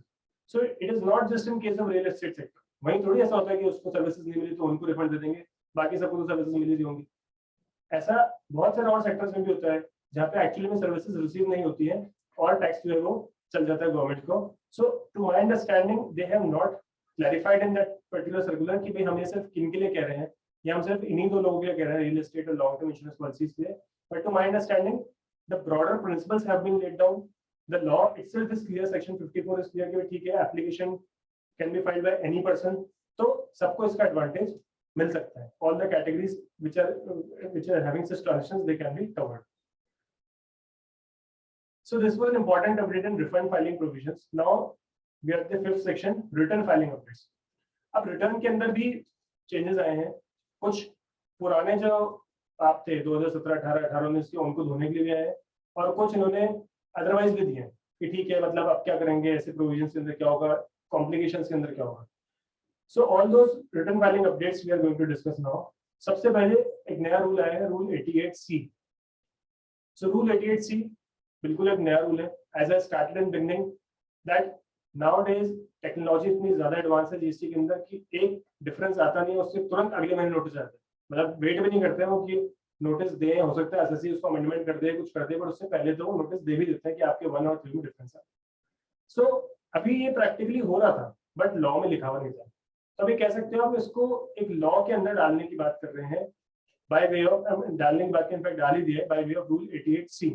So what rule 88C says कि supposedly आपने GST और 1 के अंदर जो liability disclose करी वो और 3B की लायबिलिटी जो डिस्क्लोज करी आपने उसमें डिफरेंस है किसी महीने में, ठीक है। सो 1 में ज्यादा है और 3B में कम है, तो गवर्नमेंट इसको क्या मान रही है कि आपने टैक्स का पेमेंट नहीं करा है क्योंकि 1 में तो आपने दिखा दी सप्लाई और 3B के अंदर नहीं दिखाई। तो अगर ऐसा डिफरेंस आ रहा है आपको तो सबसे पहले आपको एक नोटिस दिया जाएगा इन फॉर्म GSTR और फॉर्म DRC 01B। उसके पार्ट ए में आपको नोटिस दिया जाएगा। नोटिस देके आपको कहा जाएगा कि भाई या तो आप इसका रिप्लाई कीजिए, हमको बताइए what is the reason of difference, नहीं तो फिर आप इसको जमा कराइए, सिंपल है उनका। सो द रूल सेज कि भाई अगर आपने लायबिलिटी डिक्लेयर करी है वो 3B से एक प्रिस्क्राइब्ड परसेंटेज से ज्यादा है, यानी कि 1 और 3 में जो डिफरेंस है वो परसेंटेज बताएंगे, रीजन नहीं बताएंगे, प्रिस्क्राइब क्या होगा 5%, 10%, 1%, 2%, वो कुछ भी हो सकता है। बट अगर वो डिफरेंस कुछ परसेंटेज से ज्यादा डिफरेंस है तो सिचुएशन में आपको एक नोटिस आएगा रियल टाइम बेसिस पे part A of DRC 01B में। नाउ इस नोटिस के अंदर आपको कैलकुलेशन भी आएगी कि देखिए आपका डिफरेंस है और आपसे रिक्वेस्ट की जाएगी कि आप इसको ब्याज समेत पे कर दीजिए, नहीं है तो आप अपना जवाब को part B of DRC 01B में दाखिल कर दीजिए। पार्ट बी के अंदर आप रिप्लाई फाइल कर दीजिए और टाइम भी उन्होंने फिक्स कर दिया कि 7 दिन में रिप्लाई देना है, कोई झगड़ा टंटा है नहीं, बिल्कुल सिंपल है, 7 डेज में आप इसका रिप्लाई कर दीजिए। नाउ क्या होगा, अब 2 बातें हो सकती है। हो सकता है कहीं के रेसिडेंट ऐसे हैं जो पोर्टल पर नोटिस देखते हैं, कहीं रजिस्टर्ड पर्सन के साथ नोटिस आ गया पोर्टल उनको देखने भूल गए, ठीक है। या फिर ऐसा भी हो सकता है कि वो देख लें बट जवाब देने में स्लो हो, तो वो सोचे यार हमारे तो रिकंसिलिएशन बन रहे हैं तो कैसे करें। और एक और इम्पोर्टेंट बात, 7 दिन लिखें, 7 डेज लिखे, 7 वर्किंग डेज नहीं लिखे। तो संडे हो, सैटरडे हो, सब इंक्लूड है, छुट्टी हो तो भी इंक्लूड है। 7 डेज मतलब 7 डेज, दिवाली की छुट्टी होगी तो भी इंक्लूड है। सो बेसिकली ध्यान रखना है हमको, यहाँ पे 7 डेज है, एसएससी के पास कोई एक्सक्यूज नहीं है। अब अगर मान लीजिए वो नहीं पे करता है, लॉ जो रूल कह रहा है वो ये कह रहा है कि अगर आप नहीं पे करेंगे, मतलब आप पे करना चाहते हैं तब तो आप DRC 03 भर दीजिए, पे कर दीजिए, फ्री हो जाइए। नहीं पे करना चाह रहे हैं तो अपना जवाब दीजिए। जवाब, अगर आप, जवाब भी ऑफिसर की इच्छा है कि वो माने या ना माने। अगर मान जाता है तो बहुत ही बढ़िया है, नहीं मानता है या फिर हम जो रीजंस दे रहे हैं एसएससी वो उसको मतलब एक्सेप्टेबल नहीं लग रहे हैं, सो इन दैट केस जो टैक्स लायबिलिटी होगी आपकी, बैलेंस जो बच रही है वो रिकवर होगी सीधे अंडर सेक्शन 79। अब ये इंपॉर्टेंट बात है, सीधे रिकवर होगी, मतलब शोकॉज वोकॉज कुछ नहीं आएगा, 73 में शोकॉज नहीं आएगा, 74 में कोई शोकॉज नहीं आएगा, कोई नोटिस नहीं आएगा, सीधे रिकवरी हो जाएगी। सो इन्होंने सीधे सेक्शन 79 को रेफर कर दिया है, this is about recovery of tax. और कैसे रिकवरी के मोड्स उसके अंदर, आप देखो रिकवरी के मोड्स उसके अंदर कि आपका को सरकार के पास पैसा ड्यू, मान लीजिए आप सरकार को अपने रिफंड एप्लीकेशन लगा रखी पहले, तो उसमें से काट लेंगे, या फिर आपके कोई एसेट्स वगैरह हैं उनको डिटैच कर लेंगे और उनको बेच देंगे, या फिर आप किसी से पैसा लेना मांगते हैं, किसी थर्ड पर्सन से आप पैसे मांगते हैं, उसको नोटिस दे देंगे कि भैया इसके पैसे इसको मत देना, मुझे देना। सो ये सब रिकवरी के मोड्स हैं। सो ये रिकवरी के मोड्स थोड़े से डायरेक्ट रिकवरी मोड्स हैं, ड्रकोनियन नेचर के रिकवरी मोड्स हैं, जो कि सीधे सीधे सेक्शन 79 में प्रिस्क्राइब है।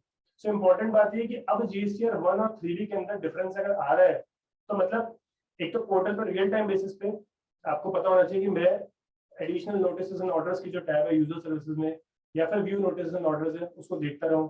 और अगर मैं तो कहता हूँ डिफरेंस आ भी गया तो आप एडवांस में एक चिट्ठी लिख दो अपने ऑफिसर को कि भाई मेरा तो डिफरेंस आ गया, क्लरिकल मिस्टेक हो गई, जो भी हो गया, पिछली बार का था, इस बार मैंने एडजस्ट कराया, कुछ तो पुराना एडजस्टमेंट 1 में करा था, कुछ भी जो भी हुआ है। और या फिर आप बिल्कुल वेट करिए कि ठीक है हाँ मेरे पास नोटिस आ सकता है, तो मैं रेडी रहूँ। I should have complete reconciliations, absolute zero differences reconciliations, जिसमें क्लियर कट हो कि मेरे को नोटिस किस परसेंटेज क्या डिसाइड करेंगे, you never know, but then ये परसेंटेज श्रिंक ही होगा। अभी क्या है कि जीएसटी में जब शुरुआत हुई थी तो हर चीज का थोड़ा सा वॉल्यूम, थोड़ा सा गैप इनमें बड़ा गैप अलाउ कर रखा था। जैसे कि आप 2A के अंदर प्लस 20% आईटीसी ले सकते हो, फिर उसको 20 को उन्होंने 10 कर दिया, 10 को 5 कर दिया, 5 को 0 कर दिया, आप बोलते हैं 2A से ले सकते हैं। तो ये धीरे धीरे सिस्टम पे जा रहा है।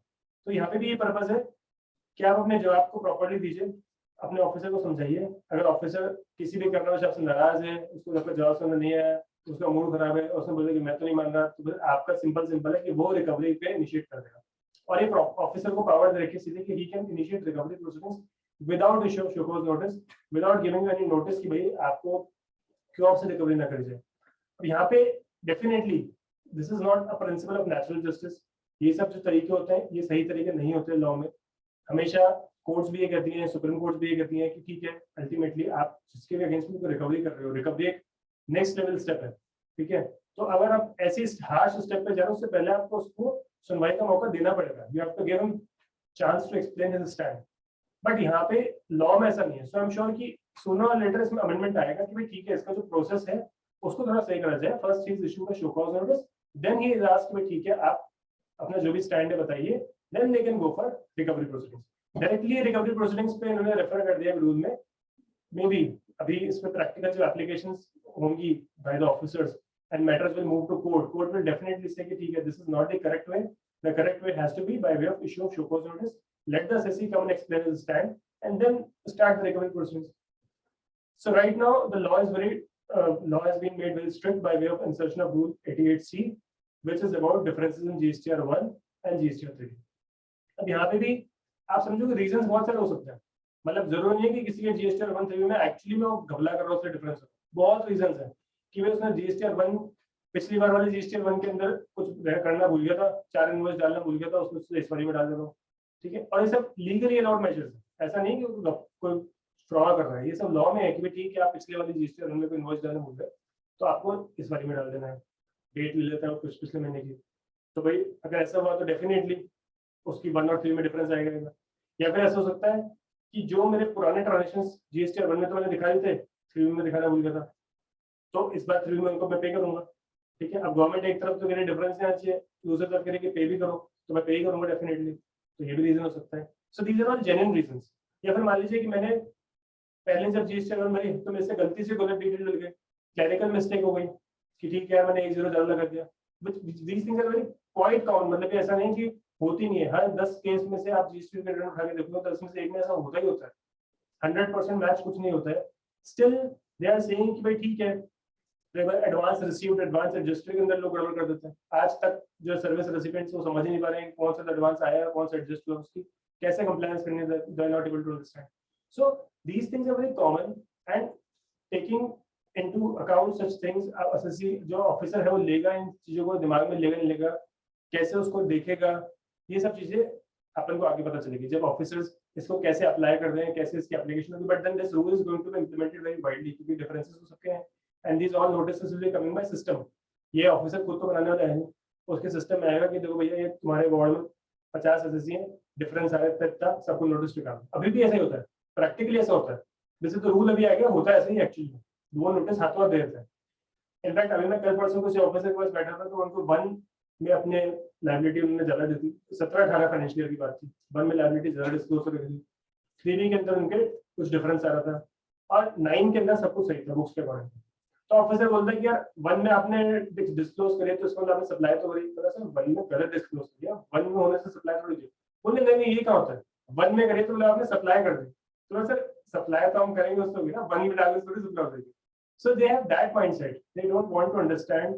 They are of the view कि वो 1 में डाल दिया ना तो बस, 1 में आपने अगर 1 लाख को 1 करोड़ डाल दिया तो बस वो फाइनल है, आपकी बुक्स बेकार है, आपकी 3 बेकार है, 1 बिल्कुल सही है।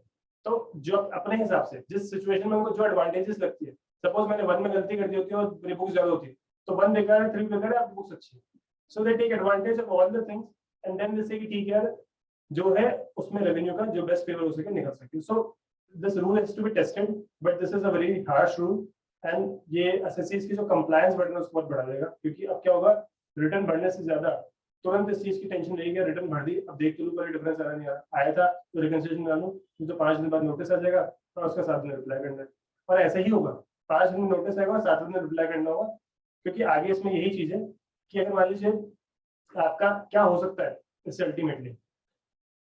सो rule 88C as I told कि मंथ ऑन मंथ बेसिस पे आपका रिकंसिलिएशन परफेक्ट होना चाहिए, कंप्लायंस बर्डन बढ़ेगा और डायरेक्ट रिकवरी प्रोसीडिंग्स जो होंगी they are going to be detrimental.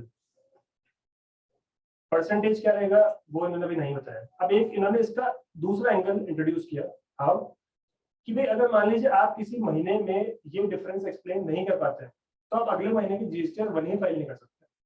तो पूरी तरह से उन्होंने एक तरह से ब्लॉकेज क्रिएट कर दिया एसएससी के लिए कि अगर कोई एसएससी को नोटिस मिला डीआरसी 01B के पार्ट ए में to explain the differences of GST 1 and GST 3, if he is not able to explain the differences, और 2 ऑप्शंस है, या तो पे कर दो या डिफरेंस एक्सप्लेन कर दो, नहीं कर पाए तो इन दैट केस आप अगले महीने की जीएसटी 1 फाइल ही नहीं कर सकते हैं। So your GST 1 filing will be blocked and once GST 1 filing will be blocked your entire business will be blocked, क्योंकि आप 1 फाइल नहीं करोगे तो अल्टीमेटली रेसिपिएंट गाना रहेगा कि मैं आपसे माल को कर दूं, आपकी तो इनपुट ही मेरे 2 में दिखेगी, फिर आपसे मुझे फायदा क्या है, ठीक है। अब वो 2 में नहीं आएगी तो उसकी इनपुट ब्लॉक वो बेचारा अटक रहा है तो हमारे से बिजनेस को करना चाहेगा नहीं। So they have changed it, they have entirely linked everything in such a way कि कोई भी मिस्टर इम्परफेक्शनिस्ट तो उसके अंदर आ ही सकता, जो बिल्कुल मिस्टर परफेक्शनिस्ट टाइप के लोग हैं उन्हें they can do GST and they can do filing and they can do business, otherwise जो नॉर्मल लोग हैं वो तो छोटी छोटी चीजों के रिकंसिलिएशन बनाते में टाइम निकल जाएगा। सो GSTR 1, GSTR 3B of subsequent period would remain restricted, as I have told you कि रूल 88C का नोटिस आ गया, आप सोच रहे हैं कि ठीक है मैंने पोर्टल नहीं देखा, मैं भूल गया, मैं बिजी हूँ, कुछ भी है, आप एक्सक्यूज नहीं ले सकते हैं क्योंकि अगले महीने से आपका बिजनेस में बाय डिफॉल्ट एक ब्लॉकेज क्रिएट हो जाएगी। They will not allow you to file GSTR 1 and GSTR 3B. Now, for the past years, which were 2017, 18 and 2018, 19, अब इन सालों के अंदर एक बहुत बड़ा बवाल था कि जीएसटी 2A वर्सेस 3B के नोटिस आ रहे थे खूब भर के, खूब डिफरेंस लोगों के निकल रहे थे कि भाई 1 में भी कुछ आ रहा है 3B में कुछ आ रहा है। डिपार्टमेंट वाले अपने अनशेड पैरा बना रहे थे कि 2A के अंदर तो आ रहा है आपके 1 करोड़, आप दे रखे हो 3 करोड़ तो 2 करोड़ रुपया रिवर्स करो, मतलब वो ये देखते थे ही नहीं कि आपको रिवर्स क्यों करना है, कैसे करना है, किस खुशी में करना है, उनको रिवर्स करना बस, the only thing they want is to reverse. और इसमें बहुत सारे पैरा बना दिए उन्होंने, बहुत सारे जगह पे तो उन्होंने ऑडिट में जमा करवा लिए, स्क्रूटनी में जमा करवा लिए, लोगों से छोटा छोटा अमाउंट बोल बोल के सर अभी तो आपको चलो ₹1,00,000 या बाद में सोचो लाख के 2 लाख हो जाएंगे, ब्याज समेत फ्री हो जाएगा, पेनल्टी हो जाएगी, तो बेचारा एसएससी को डरा डरा के उन्होंने जमा करा लिए। कईयों के एक्चुअली में डिफरेंसेस छोटे छोटे थे, but they were all genuine cases. They had all the documents, they had all the invoices, they were complying all the conditions of section 16(2) and other sections of input tax credit, but still यहाँ पे ऐसे ही चल रहा था कि 17, 18, 58 में GST 2A में आपका नहीं आ रहा। अच्छा, एसएससी कहता था कि सर जीएसटी 2A की रिक्वायरमेंट क्या है 17, 18, 58 में? देयर इज नो लॉ, क्योंकि आपने बोला मैचिंग कंसेप्ट हम लाएंगे। मैचिंग कंसेप्ट शुरू से आपका बंद चल रहा है। आप पहली बार जब ये रूल लेके आए 9 अक्टूबर 2019 में लेके आए, तो आपको उससे पहले तो कोई जरूरत ही नहीं है। देयर वाज अ नीड कि आप 2A देखो और 2A से मैच करो मेरा 80 से, हमारे पास तो बिल है ना, उससे आप इनपुट देख लो। इनफैक्ट कंसल्टेंट्स तो ये कहते थे कि पहली बार ऐसी कंडीशन इंट्रोड्यूस ही 1 जनवरी 2022 में, जब ये रूल एक्चुअली में सेक्शन के अंदर section 16 subsection 2 clause double insert हुआ, जो साफ साफ बोलता है कि भाई 2A के अंदर इनवॉइस रहेगी तो ही आप इनपुट लो। तो पहली बार ऐसी सिचुएशन 1 जनवरी 2022 से इंट्रोड्यूस हुई, और डिपार्टमेंट उस पर्टिकुलर क्लॉज को अपनी मनमर्जी के हिसाब से 17, 18, 18 में भी लगा रहा था, एंड बहुत रिकवरीज चल रही। अब इनके ऊपर आया क्लैरिफिकेशन आया कि भाई गवर्नमेंट ने कुछ इसको एनालिसिस किया और भाई ठीक है यार, एक्चुअली में कहीं जगह गलतियां भी हो रही है, कहीं जगह हम फालतू रिकवरी वगैरह जा रहे हैं, so they have come out with a circular. Now circular gives 4 situations. First things, it is applicable only for financial year 17-18 and 18-19. 19-20 is not covered, 20-21 is not covered. So 17-18, 18-19 में आपकी 4 तरह की सिचुएशन हो सकती है। फर्स्ट इज आपके 2 और 3 में डिफरेंस का रीजन बता रहे हैं क्यों हो सकता है। That supplier has failed to furnish GSTR 1 but has furnished GSTR 3. तो it's simple कि मैंने GSTR सप्लायर ने GSTR 1 तो नहीं भरी बट 3 भी भर दी। Supplier has furnished both 1 and 3 but failed to declare the particular supply in GSTR 1. ठीक है, यानी कि उसने 1 भी भर दी थी, 3 भी भर दी थी, और उसने क्या किया, जो मेरी पर्टिकुलर सप्लाई थी, मैं रेसिपिएंट मान लीजिए, तो उसने मेरी सप्लाई को नहीं दिखाया GSTR 1 3 में, बाकी उसने भर पूरी दी थी। ठीक है, तो पहली सिचुएशन में क्या था, उसने 1 भी नहीं भरी, सिर्फ 3 भी भर दी। दूसरी है दोनों भर दी, मेरी सप्लाई नहीं दिखाई। तीसरी है कि मैन को उसने सप्लाई करी, आई am a registered person, but जो उसने रिटर्न भरी जब, तो B2B की जगह ट्रांजेक्शन डाल दिया B2C में, तो जैसे वो B2C में डालेगा तो मेरी 2 में तो कुछ आएगा नहीं, सो B2C में डाल दिया। और चौथी सिचुएशन हो सकती है कि सप्लायर ने 1 3 दोनों भर दी, बट जो GSTR 1 थी उसके अंदर GSTR में गलत डाल दिया। सप्लाई तो मुझे करी थी, बट मेरा B2B उसने B2B दिखाया, बट B2B किसी और को दिखा दिया, यानी किसी और का GSTR में डाल दिया। सो 4 सिचुएशंस, GSTR 1 not filed, 3 भी filed, 1 and 3 भी both filed, but my supply not shown. 1 3 भी both filed, but my supply shown as B2C, and 1 3 भी both filed, but my supply shown to some other recipient. ठीक है, इन चारों situation के लिए सिर्फ यही 4 सिचुएशन हमने कवर करी है कि इन चारों सिचुएशन में कैसे एडवांटेज देना चाहते हैं आपको 17, 18 और 18 19 के लिए। वही कह रहे हैं कि भाई आप जो ऑफिसर्स हैं वो क्या करें, सबसे पहले एसएससी से सारे डॉक्यूमेंट्स ले लें कि भाई कौन कौन से ऐसे इनवॉइस है, डेबिट नोट है जो आपके 2A में नहीं आ रहे हैं, आप उनको दीजिए, जिसके आपने 3 में इनपुट क्लेम करिए, आप उन सबको उनको डिटेल दीजिए, और ऑफिसर ये देखेगा दुनिया भर के उसको लॉ लगा कि भाई ये 17.5 में ब्लॉक तो नहीं है ना, ये कहीं 16.4 में इसकी टाइम लिमिट तो खत्म नहीं हो गई, वो सारा जितना भी कानून में उसको फिल्टर लगा देगा कि ये सब चीज़ तो उस पर नहीं हो रही ना। फिर बचेगा जो उसमें वो देखेगा कि ठीक है इनका जेन्युइन क्लेम बन रहा है तो इनको इनपुट अलाउ कर देता हूँ। बट यहाँ पे भी एक पॉइंट है कि ऑफिसर को एक सर्टिफिकेट लेना है, मतलब ऑफिसर को सर्टिफिकेट लेना है एसएससी से, और एसएससी सर्टिफिकेट लेना है सीए से, उन सिचुएशंस में जहाँ पे डिफरेंस का अमाउंट 5 लाख से ऊपर है इन अ फाइनेंशियल ईयर। अगर 5 लाख से ऊपर का 2 और 3 का डिफरेंस है तो सिचुएशन में जो एसएससी है उसको एक सीए सर्टिफिकेट, सीएमएस सर्टिफिकेट ला के देना पड़ेगा कि भैया हाँ ये सप्लाई एक्चुअली में हुई थी और टैक्स सरकार को क्यों हो गया। तो जिम्मेदारी पूरी सीए पे, सीएमए पे, वो अगर लिख के देगा कि हाँ इनकी 2 में नहीं आ रहा है बट मेरे को पता है कि सप्लाई हो गई थी और पेमेंट हो गई तो गवर्नमेंट को, तो ऑफिसर अलाउ कर देगा।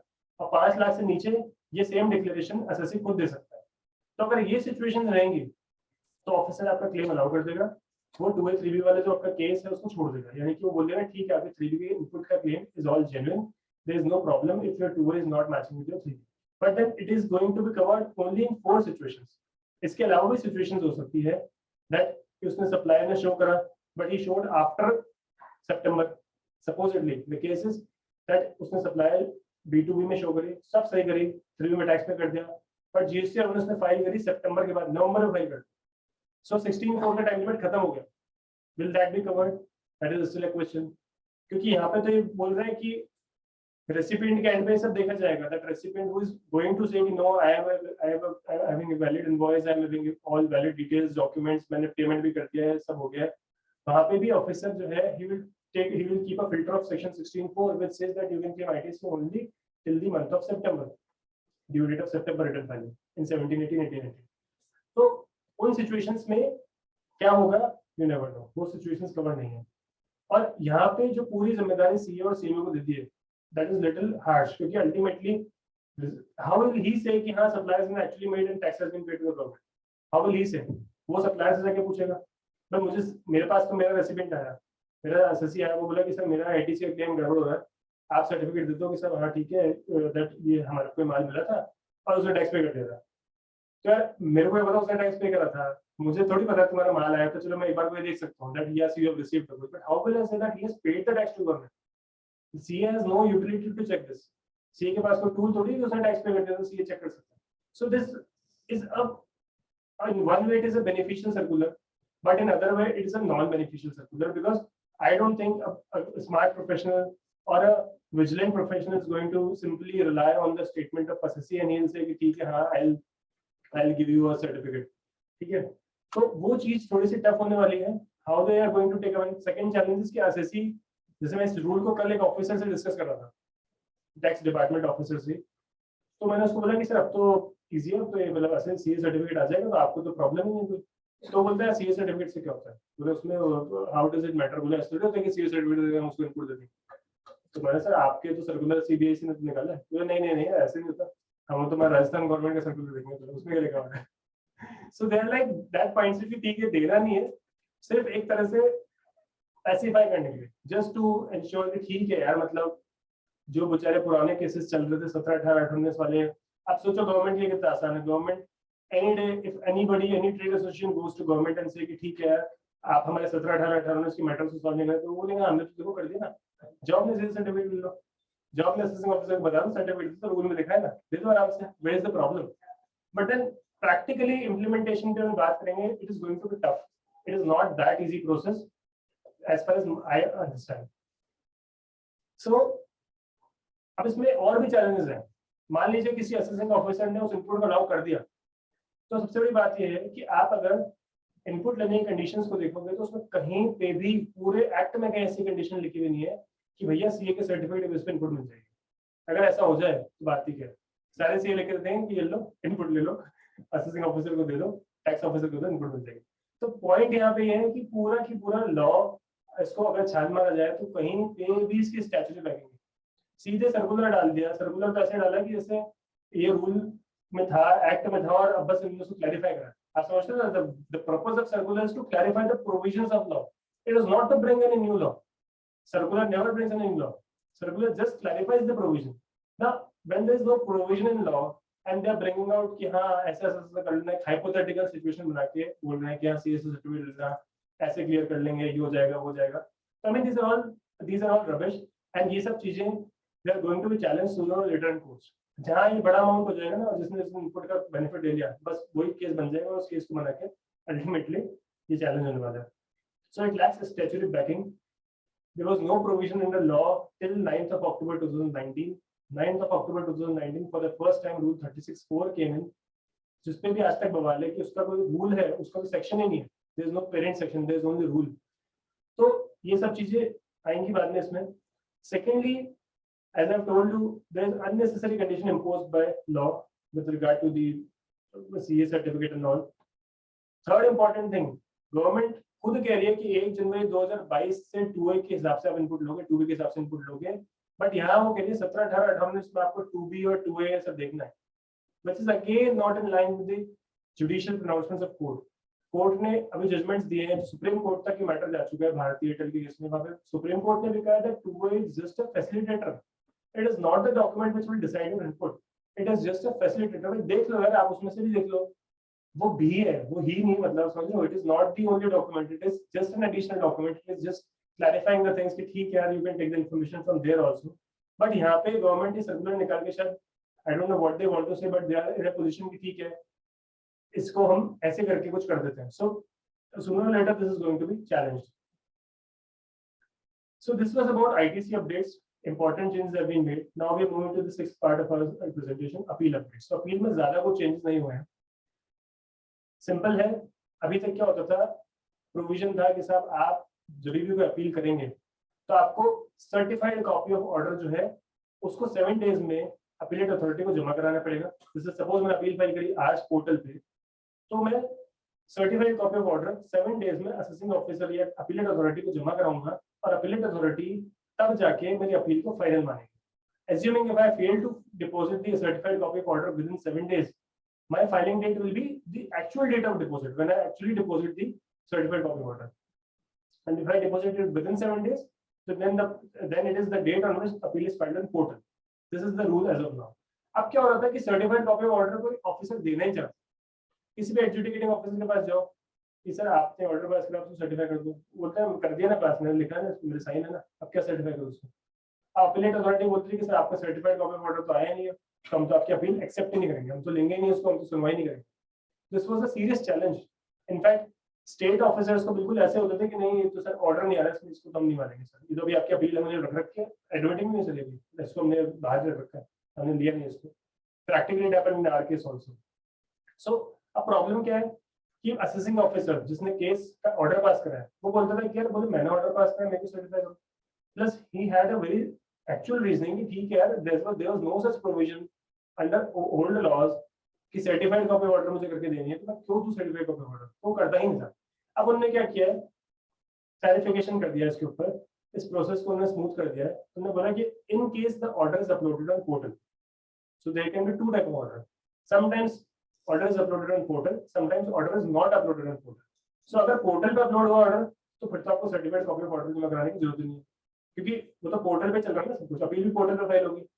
और दूसरा ऑर्डर मैनुअल आया आपके पास, पोर्टल पे अपलोड नहीं हुआ, in that case you will required to take certified copy of order and appeal will also be filed manually in that case, क्योंकि वहां पे पोर्टल पे तो कुछ उसका रिकॉर्डिंग है ही नहीं. तो बिल्कुल सिंपल जो होना चाहिए था एक्चुअली वैसी सिचुएशन क्रिएट कर दी है लॉ में. और ये जो प्रोसेस है इसमें दोनों की दोनों फोरम्स यानी कि अपीलेट ट्रिब्यूनल और अपीलेट फर्स्ट अपील दोनों के लिए सेम प्रोसेस को इनने बोल दिया. तो प्रोसेस को इजी कर दिया गया because there were practical difficulties, और उस चीज को शायद ध्यान में रखते हुए इसको ईज आउट कर दिया गया. इसके अलावा अपीलेट प्रोविजंस के अंदर ये करा कि अब तक क्या होता है कि आपने एक बार अपील फाइल कर दी तो वो डिसाइड ही होती थी, हाँ एक्सेप्ट होगी या रिजेक्ट होगी. अब उन्होंने ऑफिसर और एक ऑप्शन और दे दिया कि ठीक है आपकी अपील आप विड्रॉ भी कर सकते हो. आपको लग रहा है किसी स्टेज पे, स्टेज भी हालांकि इन्होंने बताया कि किस स्टेज तक आप विड्रॉ कर सकते हो, but now an assessee can withdraw his appeal also. Now till what stage? So in case appeal is not accepted he can withdraw. अगर मान लीजिए अपील एक्सेप्ट हो गई यानी कि उसकी एक्नॉलेजमेंट इशू हुई कि हाँ भाई हमने आपकी अपील ले ली है, सुनवाई कर लेंगे, तो इन दैट केस आप अपीलेट अथॉरिटी से परमिशन लेके उस अपील को विड्रॉ कर सकते हैं. So in this way they have said कि ठीक है आप, या फिर अपीलेट अथॉरिटी ने मान लीजिए कोई अलग शो कॉज नोटिस इशू कर दिया, then also you cannot withdraw the appeal. So it has to be done prior to the issue of order by the appellate authority. Order ही पास कर दिया उसमें तो withdraw कर ही सकते, कोई चांस नहीं है. ठीक है. So withdraw करने का प्रोविजन दे दिया है, but up to a certain time limit होगी. Last portion, some other updates. ये important update है कि अभी आपको पता होगा रिसेंटली एक अपडेट आया था जीएसटी के अंदर कि renting of residential dwelling to any registered person will be covered under reverse charge mechanism. यानी कि अभी तक तो जिंदगी भर से चल रहा था कि अगर रेजिडेंशियल प्रॉपर्टी को किराए पे दिया जा रहा था रेजिडेंशियल यूज के लिए, तो 2012 सर्विस टैक्स के जमाने से चल रहा था कि ठीक है उस पर कोई जीएसटी नहीं लगेगा. बट अभी जीएसटी वाले ने बोला कि अगर वो किसी रजिस्टर्ड पर्सन को रेंट पे दे रहे हो, यानी कि B2B मतलब जो रेसिडेंट है, जो टेनेंट है, उसके पास जीएसटी नंबर है, तो उस सिचुएशन में टेनेंट को रिवर्स चार्ज में जीएसटी भरना पड़ेगा, भले ही से प्रॉपर्टी रेजिडेंशियल नेचर की हो या ना हो.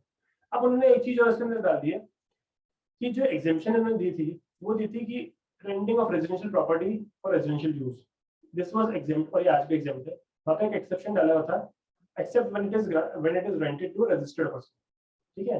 तो एक्सेप्शन को उन्होंने कवर करा रिवर्स चार्ज के थ्रू, that in that case registered person is required to pay GST. उन्होंने एग्जेम्पशन का स्कोप और क्लैरिफाई करा है that when a residential dwelling is rented to a residential registered person, residential dwelling is rented to a registered person, then also it is exempt. Only in one situation. Only in one situation. So the situation is कि वो जो registered person है, यानी कि जिसको मैंने rent में दी है, वो एक प्रोप्राइटर है, प्रोप्राइटरशिप कंसर्न का, ठीक है, और उसने जो प्रॉपर्टी रेंट पे दी है वो अपनी पर्सनल कैपेसिटी में दी। मेरा बिजनेस नहीं है, मेरी प्रोप्राइटरशिप का बिजनेस भी नहीं है किराए पे देना, मेरी घर की प्रॉपर्टी है, मैं खुद उसमें रहने वाला हूँ, अब मैंने मेरे प्रोप्राइटरशिप कंसर्न को रेंट पे दे दिया है in my own capacity, in that case it will not B covered under reverse charge. क्यों नहीं होगा? बिल्कुल क्लियर है, क्योंकि प्रोप्राइटरशिप प्रोप्राइटर और जो फर्म होगी तो एक ही बात है ना, दोनों का पैन नंबर सेम होगा, तो कैसे भरेगा उसको जीएसटी को रिवर्स चार्ज में? So ultimately what they want to say that when a registered person को अदरवाइज तो लॉ है कि रिवर्स चार्ज रजिस्टर्ड पर्सन को भरना है अगर उसको मकान किराए पे दिया जा रहा है, तो टेनेंट अगर रजिस्टर्ड पर्सन है, बट यहाँ पे है कि रजिस्टर्ड पर्सन का प्रोप्राइटर है, प्रोप्राइटरशिप कंसर्न का, और उसने रेजिडेंशियल ड्वेलिंग को पर्सनल कैपेसिटी में रेंट पे दिया, not in the capacity of his proprietor business. So in that situation, renting is on own account and it is also again exempt from GST.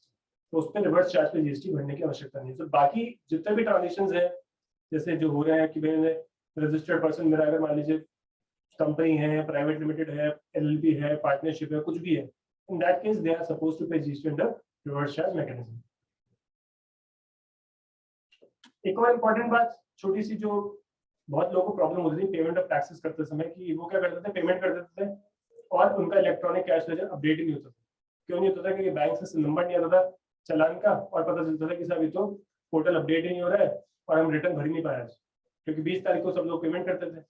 सो 20 तारीख को payment करेंगे तो 20 को इतना ज्यादा जैम होता है पोर्टल पे दैट उनका चालान अपडेट ही नहीं होता। चालान अपडेट नहीं होता तो पोर्टल पे कैश लेजर में बैलेंस अपडेट नहीं होता था। So not what they are saying that आपका पोर्टल पे जो कैश लेजर अपडेट होगा उसके लिए बैंक से हमको सिन नंबर की जरूरत नहीं है, it can be updated on the basis of e scroll generated by RBI. So basically ease out कर दिया, प्रोसेस को फास्ट कर दिया है, क्योंकि लास्ट डेज में होता ही है नॉर्मली भी कि कई बार चालान हम जमा करा देते हैं बट पोर्टल पे अपडेट होते होते उसको एक दिन लग जाता है, 24 घंटे लग जाते हैं, तो उसको थोड़ा सा क्विक कर दिया ताकि लोग बाग एक दिन डिले ना हो नेसेसरी। इसके अलावा ई बिल के अंदर चेंजेस आए हैं। अभी तक ज्वेलरी के रिलेटेड जितने भी आइटम्स होते थे, चाहे वो स्टोन हो, ज्वेलरी हो, प्रीशियस स्टोन हो, सेमी प्रीशियस स्टोन्स हो, आर्टिफिशियल ज्वेलरी हो, गोल्ड ज्वेलरी, सिल्वर ज्वेलरी, सब पे ईओ बिल की एग्जेम्पशन थी, ईओ बिल की रिक्वायरमेंट नहीं थी। अब इन्होंने for the first time imitation jewellery होती है जो बेसिकली ओरिजिनल नहीं होती है, ठीक है। इमिटेशन ज्वेलरी अगर है चैप्टर 7117 की, तो सिचुएशन में उसको अगर कोई कैरी कर रहा है 50,000 से ऊपर की उसकी वैल्यू है तो ईओ बिल की रिक्वायरमेंट रहेगी। सो जेमन ज्वेलरी सेक्टर की बार बार ये बात चल रही थी कि शायद ईओ बिल आ जाएगा, अभी पिछली मीटिंग में भी बात थी कि ईओ बिल आने वाला है जेमन ज्वेलरी सेक्टर के लिए, बट उसको उन्होंने इतना सा इम्प्लीमेंट करा है कि इमिटेशन ज्वेलरी अगर है तो इन दैट केस ईओ बिल बनाना पड़ेगा, बाकी जितना भी है प्रीशियस सेमी प्रीशियस उन सब के लिए ईओ बिल की आवश्यकता नहीं है। So with this we have come to end of our presentation and I hope जो भी अपने discussions थे, this presentation has covered all the amendments जो notifications 26 को issue होते हैं, 27 को issue होते हैं, 30th को issue होते हैं। Apart from these, there are certain other changes also जो basically rate में है, goods के rate में है, but those are not very much of industrial products। was dal husk of pulses की rate है, कुछ और ethanol products की rate है। So we are not discussing all those things since they are not relevant for the audience, and rest of the things we've already discussed. So with this, thank you so much. And in case आप लोग कुछ questions हो, वो अपन अब discuss कर सकते हैं। Online भी कुछ questions हैं। And in case online audience के कुछ भी questions हैं, तो either they can raise their hand or they can put their question in the Q&A session. If they are raising their hand, I will unmute them.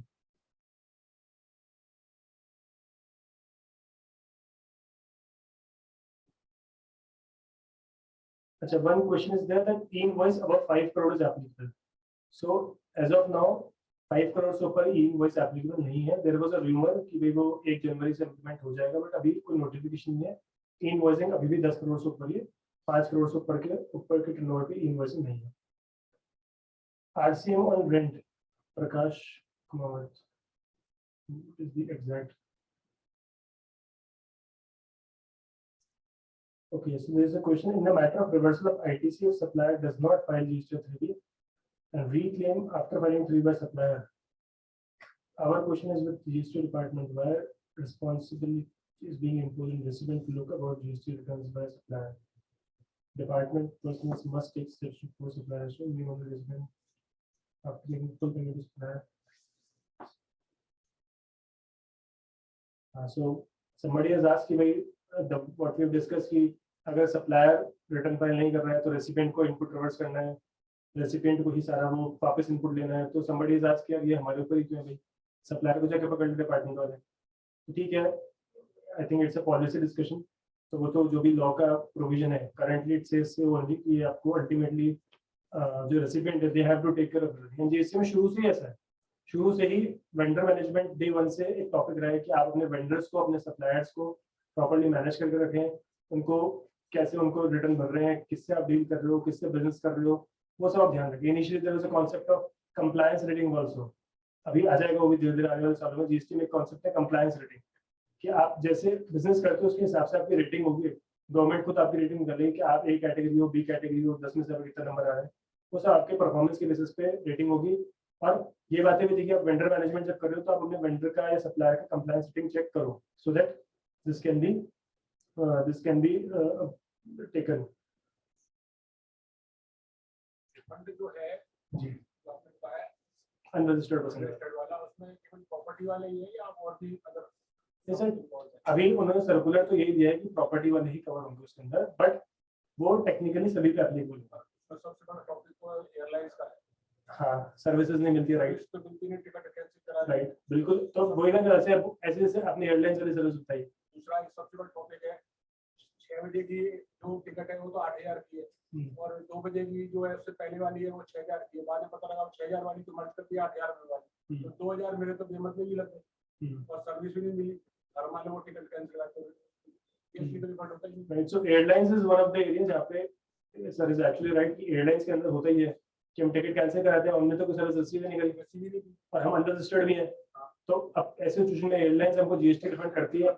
नहीं करते हैं, है ना. सो नहीं करते हैं. So probably to my understanding yes we have a clear cut case to be refund, but यहाँ पे प्रॉब्लम सर ये आएगी that they will not give you a letter and say कि भाई हमने इसका कोई रेट, एक कंडीशन है वहाँ पे, आपने डॉक्यूमेंटेशन में देखा तो कंडीशन है कि उसका डॉक्यूमेंट देना पड़ेगा आपको कि मैंने से वो क्रेडिट नोट दाखिल नहीं किया और मैंने इसको कोई जीएसटी का कुछ एडजस्टमेंट नहीं करा, तो इनको रिफंड होगा. दूसरा आपने को दिखाया इतना कोई अनरजिस्टर्ड पोर्टल पे जाके वो इतनी लंबी प्रोसीडिंग आपने बताई, शायद वो करना ही तो बहुत मुश्किल काम है. हाँ, this is again going to be a challenge, but then अभी पोर्टल ही ऑप्शन है. Right now they are giving all the options in portal only. Apart from portal, जिसको पोर्टल नहीं आता है तो उसकी तो प्रैक्टिकली चैलेंज है. मान लो रिफंड जो वाला 5,000 का रिफंड है, वो उसको बनाने करने में, पेपर इकट्ठे करने में और एलियन से लेने में और फाइल करने में इनको 1,000-2,000 रुपए लगेंगे. So that all depends like what is the different amount. हाँ जी. ये जैसे आपने देखिए रजिस्ट्रेशन में बायोमेट्रिक वेरिफिकेशन ये बताया, तो इस वजह से एक इवेंट टाइप के वर्क होता है, अदर स्टेट्स में भी आप बैठके प्रमोट करते हैं, तो उसके लिए क्या उसको अगर वहाँ का रजिस्ट्रेशन लेना तो उसको उस स्टेट पे जाके करना पड़ेगा या ओरिजिनल स्टेट पे करना पड़ेगा? नहीं, रजिस्ट्रेशन तो अच्छा आप जो वेरिफिकेशन वाला, नहीं वो तो सर वही होगा, वो वही होगा. नहीं, कैजुअल के अंदर भी वही होगा. मेट्रो का कैजुअल एक कोई फुल टाइम ऑफिस रजिस्ट्रेशन लेना चाहता है अदर स्टेट, उसके लिए उसको वेरिफिकेशन. हाँ, सो जैसे आप कह रहे हो कि गुजरात में अपन बात कर लेंगे, को कि आप गुजरात में जाके परमानेंट नंबर ले रहे हो, तो जो आप कह रहे थे कि मेरे को बायोमेट्रिक करना है. हाँ, सो अब ये तो ये कह रहे हैं कि जो फैसिलिटेशन सेंटर बनेंगे जहाँ पे आपको बायोमेट्रिक करना है और जहाँ पे आपको ओरिजिनल डॉक्यूमेंट्स दिखाने हैं, वो उधर ही बनेगा, उधर ही गुजरात में बनेगा. हाँ, सो अब जब तक ये पैन इंडिया इम्प्लीमेंट नहीं होगा, या तो ऐसा होगा कि पैन इंडिया इम्प्लीमेंट हो जाए, बोले चलो आपके पास नियरेस्ट जो भी फैसिलिटेशन सेंटर वहाँ चल जाओ. So quite possible these things of situation, these kind of situations are coming up. तो हो सकता है कि ऐसा हो जाए कि जो गुजरात के अंदर रजिस्ट्रेशन ले रहे हैं, अगर उनका दूसरा जीएसटी भी है, बाहर का दूसरा जीएसटी भी है, तो वो वहाँ वेरिफिकेशन करा लो, क्योंकि डेफिनेटली ये तो कोई कॉस्ट बेनिफिट एनालिसिस है नहीं कि एसएससी जाके रजिस्ट्रेशन के लिए अंगूठा दिखाने के लिए अपना चलो जाएगा. हाँ, नहीं, डेफिनेटली कैजुअल वालों का क्या रहेगा टेम्परेरी बेस पर? सर अभी तो उन्होंने रजिस्ट्रेशन के प्रोविजन सबके लिए ही रखा है प्रोविजन, मतलब this is not differentiated between casual, non resident regular composition कहीं डिफरेंस नहीं, अभी सबके लिए, अभी सबके लिए है। और पायलट बेसिस पे गुजरात में स्टार्ट हुआ है। बाकी जो आपको बता रहा ना कि पैन जो आएगा उसके बेसिस पे ऑटोमेटिकली सीबीडीटी से आपका फोन नंबर ईमेल आईडी आ जाएगा, वो सबके लिए है, मतलब सारे प्रोविजन सभी के लिए, देयर इज नो एक्सेप्शन। तो वो एक आपने पॉइंट बताया था मूवमेंट ऑफ गुड्स में for export, movement of goods में फॉर एक्सपोर्ट, हाँ। उसमें जैसे आपने डिलीवरी लेक्चर में दी, या तो हम लोग अपना वहाँ का नियरेस्ट पोर्ट का फूड डालते हैं सामने जो मतलब आप ट्रांसपोर्टर हैं, अपन तो मर्चेंट एक्सपोर्टर हैं। हाँ, तो ट्रांसपोर्टर के लिए बताता हूँ कि ट्रांसपोर्टर जो है वो आपको जो भी इनवॉइस देगा उसमें प्लेस ऑफ सप्लाई डालेगा फॉरेन कंट्री, क्योंकि goods ultimately out of India move हो रहे हैं। तो ट्रांसपोर्ट उसमें शिपिंग लाइन या surface GTA surface transport. But वो तो पोर्ट पे किसको सप्लाई लेके आएगा? हाँ, तो उसके बाद भी जो आगे की जो सर्विसेज देगा ना वो भी इंक्लूड है उसमें। उसमें लिखा है services by way of transportation of goods by road, और वो वाला डिफरेंशिएशन नहीं है उसमें, टू माय अंडरस्टैंडिंग। वो एक चेक और कर लेंगे, बट वो अदरवाइज को डिफरेंशिएशन सेग्रीगेशन नहीं है उसमें। तो एक और क्वेश्चन था, ऐसे बेटर पे कई बार क्या होता है कि आपका वो प्लेस ऑफ सप्लाई आईसीडी जब है, ओवरऑल उसे को डायरेक्ट सी पोर्ट से जाना होता है। तो इसमें जो आईजीएसटी इनवॉइस रहेगा सब जो ट्रांसपोर्टर सर्विस प्रोवाइडर द्वारा आईजीएसटी सप्लाई पूरा ये रहेगा, इनवॉइस रहेगा या फिर सीजीएसटी? में आईजीएसटी है सर, वो भी लोकल स्टेट से रजिस्टर्ड है। क्योंकि सर्विसेज जो है उन गुड्स के लिए जो अल्टीमेटली आउट ऑफ इंडिया। तो ऐसी सिचुएशन में प्लेस ऑफ सप्लाई है out of India, destination of goods, तो आईजीएसटी लगाना चाहिए। But place of supply ICD Jaipur है। हाँ, मतलब एक्चुअली में गुड्स प्लेस ऑफ सप्लाई है, आप कह रहे हो कि जहाँ एक्चुअली में आईसीडी जयपुर है। हाँ, बट गुड्स आप ये समझो कि अल्टीमेटली कहाँ जा रहे हो, डेस्टिनेशन क्या है उनकी, आईसीडी जा रहे हैं मतलब फॉरेन जा रहे हो, तो उसको लगाना चाहिए। जैसे अपना जयपुर गोल्डन ट्रांसपोर्ट है, उसमें आपको आपकी फैक्ट्री से आईसीडी ड्राइवर की सर्विस दे सकते, उसके बाद आपका ले जाएंगे आईसीडी वाला भी। तो जयपुर गोल्डन वाला आपको आईजीएसटी लगा देगा। हाँ, आईजीएसटी लगाना चाहिए और आपको आईजीएसटी की इनपुट मिलेगी।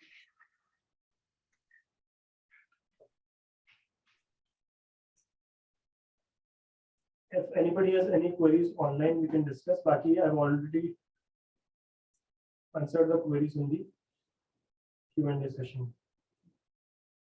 Can you please explain again? Okay. Hello Kishore ji, आवाज आ रही है?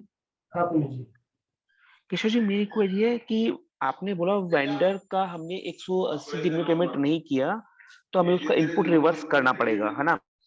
अब मान लीजिए कि वेंडर हमारे पास, आपने बोला कि इनपुट भी हम रिड्यूस कर सकते हैं और आउटपुट भी पे कर सकते हैं। अब सर मेरी क्वेरी है कि मान लीजिए मेरे पास क्रेडिट लेजर में 5 लाख रुपए का इनपुट है और मान लीजिए मैंने वेंडर को 180 डेज में पेमेंट नहीं किया, तो मुझे इंटरेस्ट पे करना पड़ेगा क्योंकि पास तो इनपुट ऑलरेडी है, तो मुझे इंटरेस्ट भी देना पड़ेगा, इनपुट रिवर्स करना होगा। 180 डेज वाले में और जो सप्लायर में, हाँ 180 डेज में आप रिवर्स करोगे तो विद इंटरेस्ट रिवर्स होगा। चाहे भले ही क्रेडिट लेजर में 50 लाख रुपए है, तब भी मुझे इंटरेस्ट देना पड़ेगा गवर्नमेंट को? नहीं, ऐसा नहीं सर। अगर क्रेडिट लेजर के अंदर ऑलरेडी आपके पैसा पड़ा है, देखिए इंटरेस्ट हमेशा लगेगा सेक्शन 50 के अकॉर्डिंग।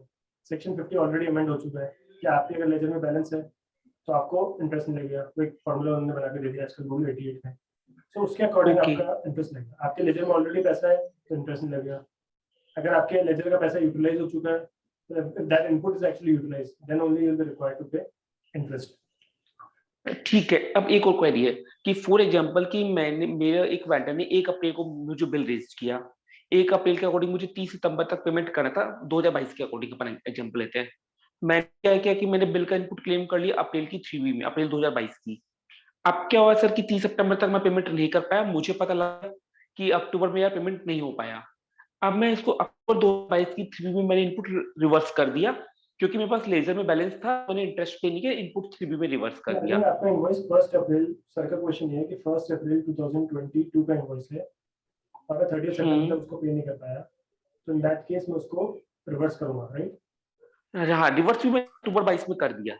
हाँ, और क्योंकि मेरे पास क्रेडिट लेजर में बैलेंस था तो मैंने इंटरेस्ट पे सिर्फ रिवर्स किया। इंटरेस्ट पे नहीं करना पड़ा, राइट? अब मैंने दिसंबर 22 में उस वेंडर को पेमेंट कर दिया उस बिल के अगेंस्ट में, राइट। तो अब दिसंबर 22 की जो 3B फाइल करूं, क्या मैं उसमें इनपुट क्लेम कर लूं? राइट बिल्कुल. सो बेसिकली सितंबर तक हम पेमेंट नहीं कर पाए, 180 डेज एक्सपायर हो गए एंड दिसंबर में we have made the payment, so you can very well claim the input of that particular payment, there is no problem.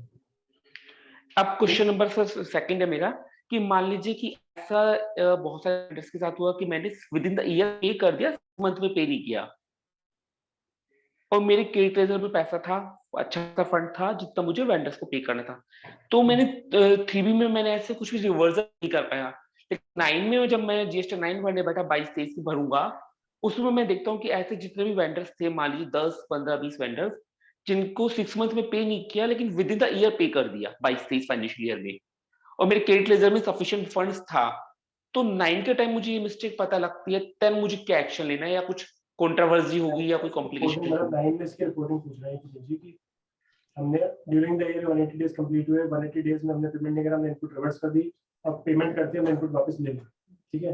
नहीं नहीं सर, मैंने ना तो इनपुट रिवर्स की ना इनपुट ली, मैं तो एग्जांपल ले रहा हूँ, मुझे फाइनेंशियल के बाद पता लगता है कि ऐसे 15 वेंडर्स हैं जिनकी इनपुट रिवर्स करनी थी और रिक्लेम करनी थी. तो ठीक है, अगर during the year square of हो रहे हैं, रिवर्स में ड्यूरिंग द ईयर हो रहा है, हमको पेमेंट कर दिया हमने और रिक्लेम भी ड्यूरिंग द ईयर कर रहे हैं, तो in that case we can take a call कि उसको 9 में रिपोर्ट ना करें. ओके, ये तो जब मैंने रिवर्स किया और रिक्लेम कर दिया, मेरा क्वेश्चन है अगर मैंने रिवर्स और नहीं किया, टेबल 6 के अंदर अपन एक बार तो उसको एनी अदर आईटीसी रिक्लेम में दिखा दें और नीचे रूल 37 में रिवर्स में दिखा दें, नहीं तो फिर नेट इफेक्ट नहीं होना है इसमें. हाँ, मैं ऐसा नहीं कर पाया तो मुझे कोई पर्सन कोड नहीं आएगा ना GST ऑडिट में. ओके सर, बस ये question. Thank you. There is a question from can you please explain once again 2007 assessment matter? Okay.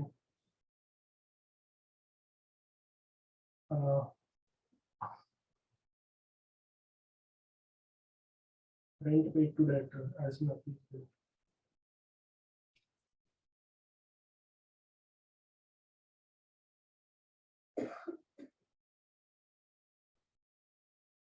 So 17, 18, 18, 19 का जो असेसमेंट मैटर है, मैं एक बार फिर से क्विकली एक्सप्लेन कर रहा हूँ दैट वो जो पर्टिकुलर असेसमेंट है इट कवर्स ओनली 4 सिचुएशंस 17, 18, 18, 19 की केसेस के लिए.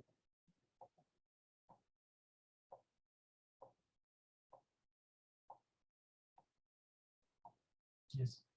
So basically 17, 18, 18, 19 के अंदर 2A और 3B के डिफरेंसेस हो सकते हैं.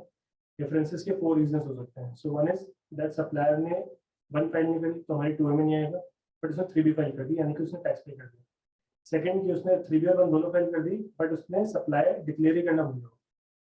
थर्ड कि उसने सप्लाई करी मुझे, बट उसको दिखा दी अपनी 3B 1 के अंदर B2C में और 3B उसने फाइल कर दी. चौथा कि उसने 3B और 1 दोनों फाइल कर दी, बट मेरी सप्लाई मुझे नहीं दिखा दी, किसी दूसरे को दिखा दी.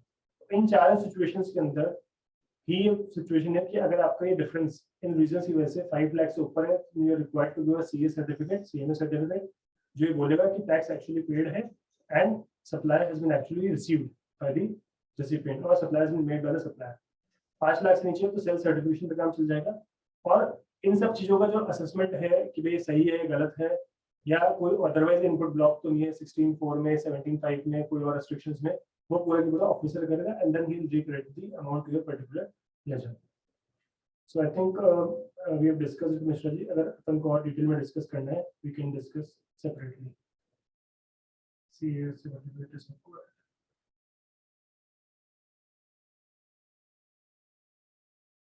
सेकंड नोट पर एक ही नहीं होगा.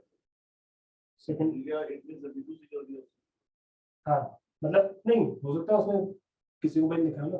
थर्ड में तो ये है कि उसने B2C में दिखा दी, मेरा ही ट्रांजेक्शन था बट उसने उसको B2 में दिखाया, B2C दिखाया. फोर्थ है कि मेरा ट्रांजेक्शन था बट किसी और को दिखा दिया. सेकंड में तो सर उसने मैच करनी तो नहीं, हाँ मतलब सेकंड में तो सर उसने 1 फाइल नहीं करी है. फर्स्ट में उसने 1 फाइल करी ही नहीं है, सेकंड में उसने 1 भी फाइल कर दिया. ये फर्क है दोनों में. कुल मिला के सर अफसर महान है. अफसर तो हमेशा महान है और बाकी सब कुछ ठीक है. बिल्कुल. अच्छा, since Ravi Game is asking कि they have not shown their final return, system shows कि based on return file, so we've already discussed this कि we cannot check whether he has actually paid the tax or not. We can only see कि उसने return file करी है या नहीं करी. This is the only option available. And if you want to check कि उसने actually tax pay किया या नहीं किया, तो check with department only. Otherwise there is no other option.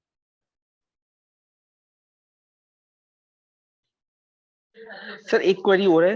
Hello हाँ। सर, मान लीजिए मैंने रजिस्ट्रेशन अभी जो आपने बताया कि गुजरात में स्टार्ट हो गया, अगर हमें रजिस्ट्रेशन लेना है तो हमें जाके करवाना हुआ। सर मान लीजिए वो कंपनी है तो कंपनी के डायरेक्टर को जाना पड़ेगा थंबप्रिंट केस में, या फिर ऑथराइज आई सिग्नेटरी को थिंक जाना पड़ेगा? Authorized signatory can go. अभी ये भी और नोटिफाई नहीं हुआ है, otherwise I think will allow authorized signatory. Biometric registration के लिए देयर इज अ क्वेश्चन कि who is supposed to go. कल को मतलब राजस्थान में भी हो गया, गुजरात में भी हो रहा है, तो कौन जाएगा? डायरेक्टर खुद जाएगा या एम्प्लॉय जाएगा, ऑथराइज्ड सिग्नेटरी जाएगा? So I think the authorised signatory is the person who is supposed, whosoever is signing the application finally, he will go. Okay, There's a query in case of credit note received from the purchaser, whether to show separately in GST return. If not, what will be the consequence? So Ravi ji, we will discuss it separately. This is not related to topic Ravi. So I think we are done with all the questions also, and उसके अलावा और कुछ questions नहीं है किसी के भी. Thank you so much for your patience listening, and I hope I could deliver a wonderful session to you. Thank you so much.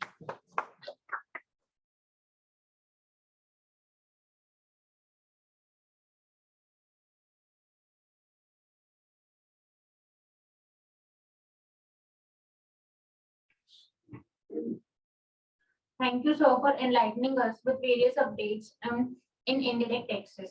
Now, I would like to thank all our guests for their active participation. I hope this session led to some value addition for all the listeners. Thank you.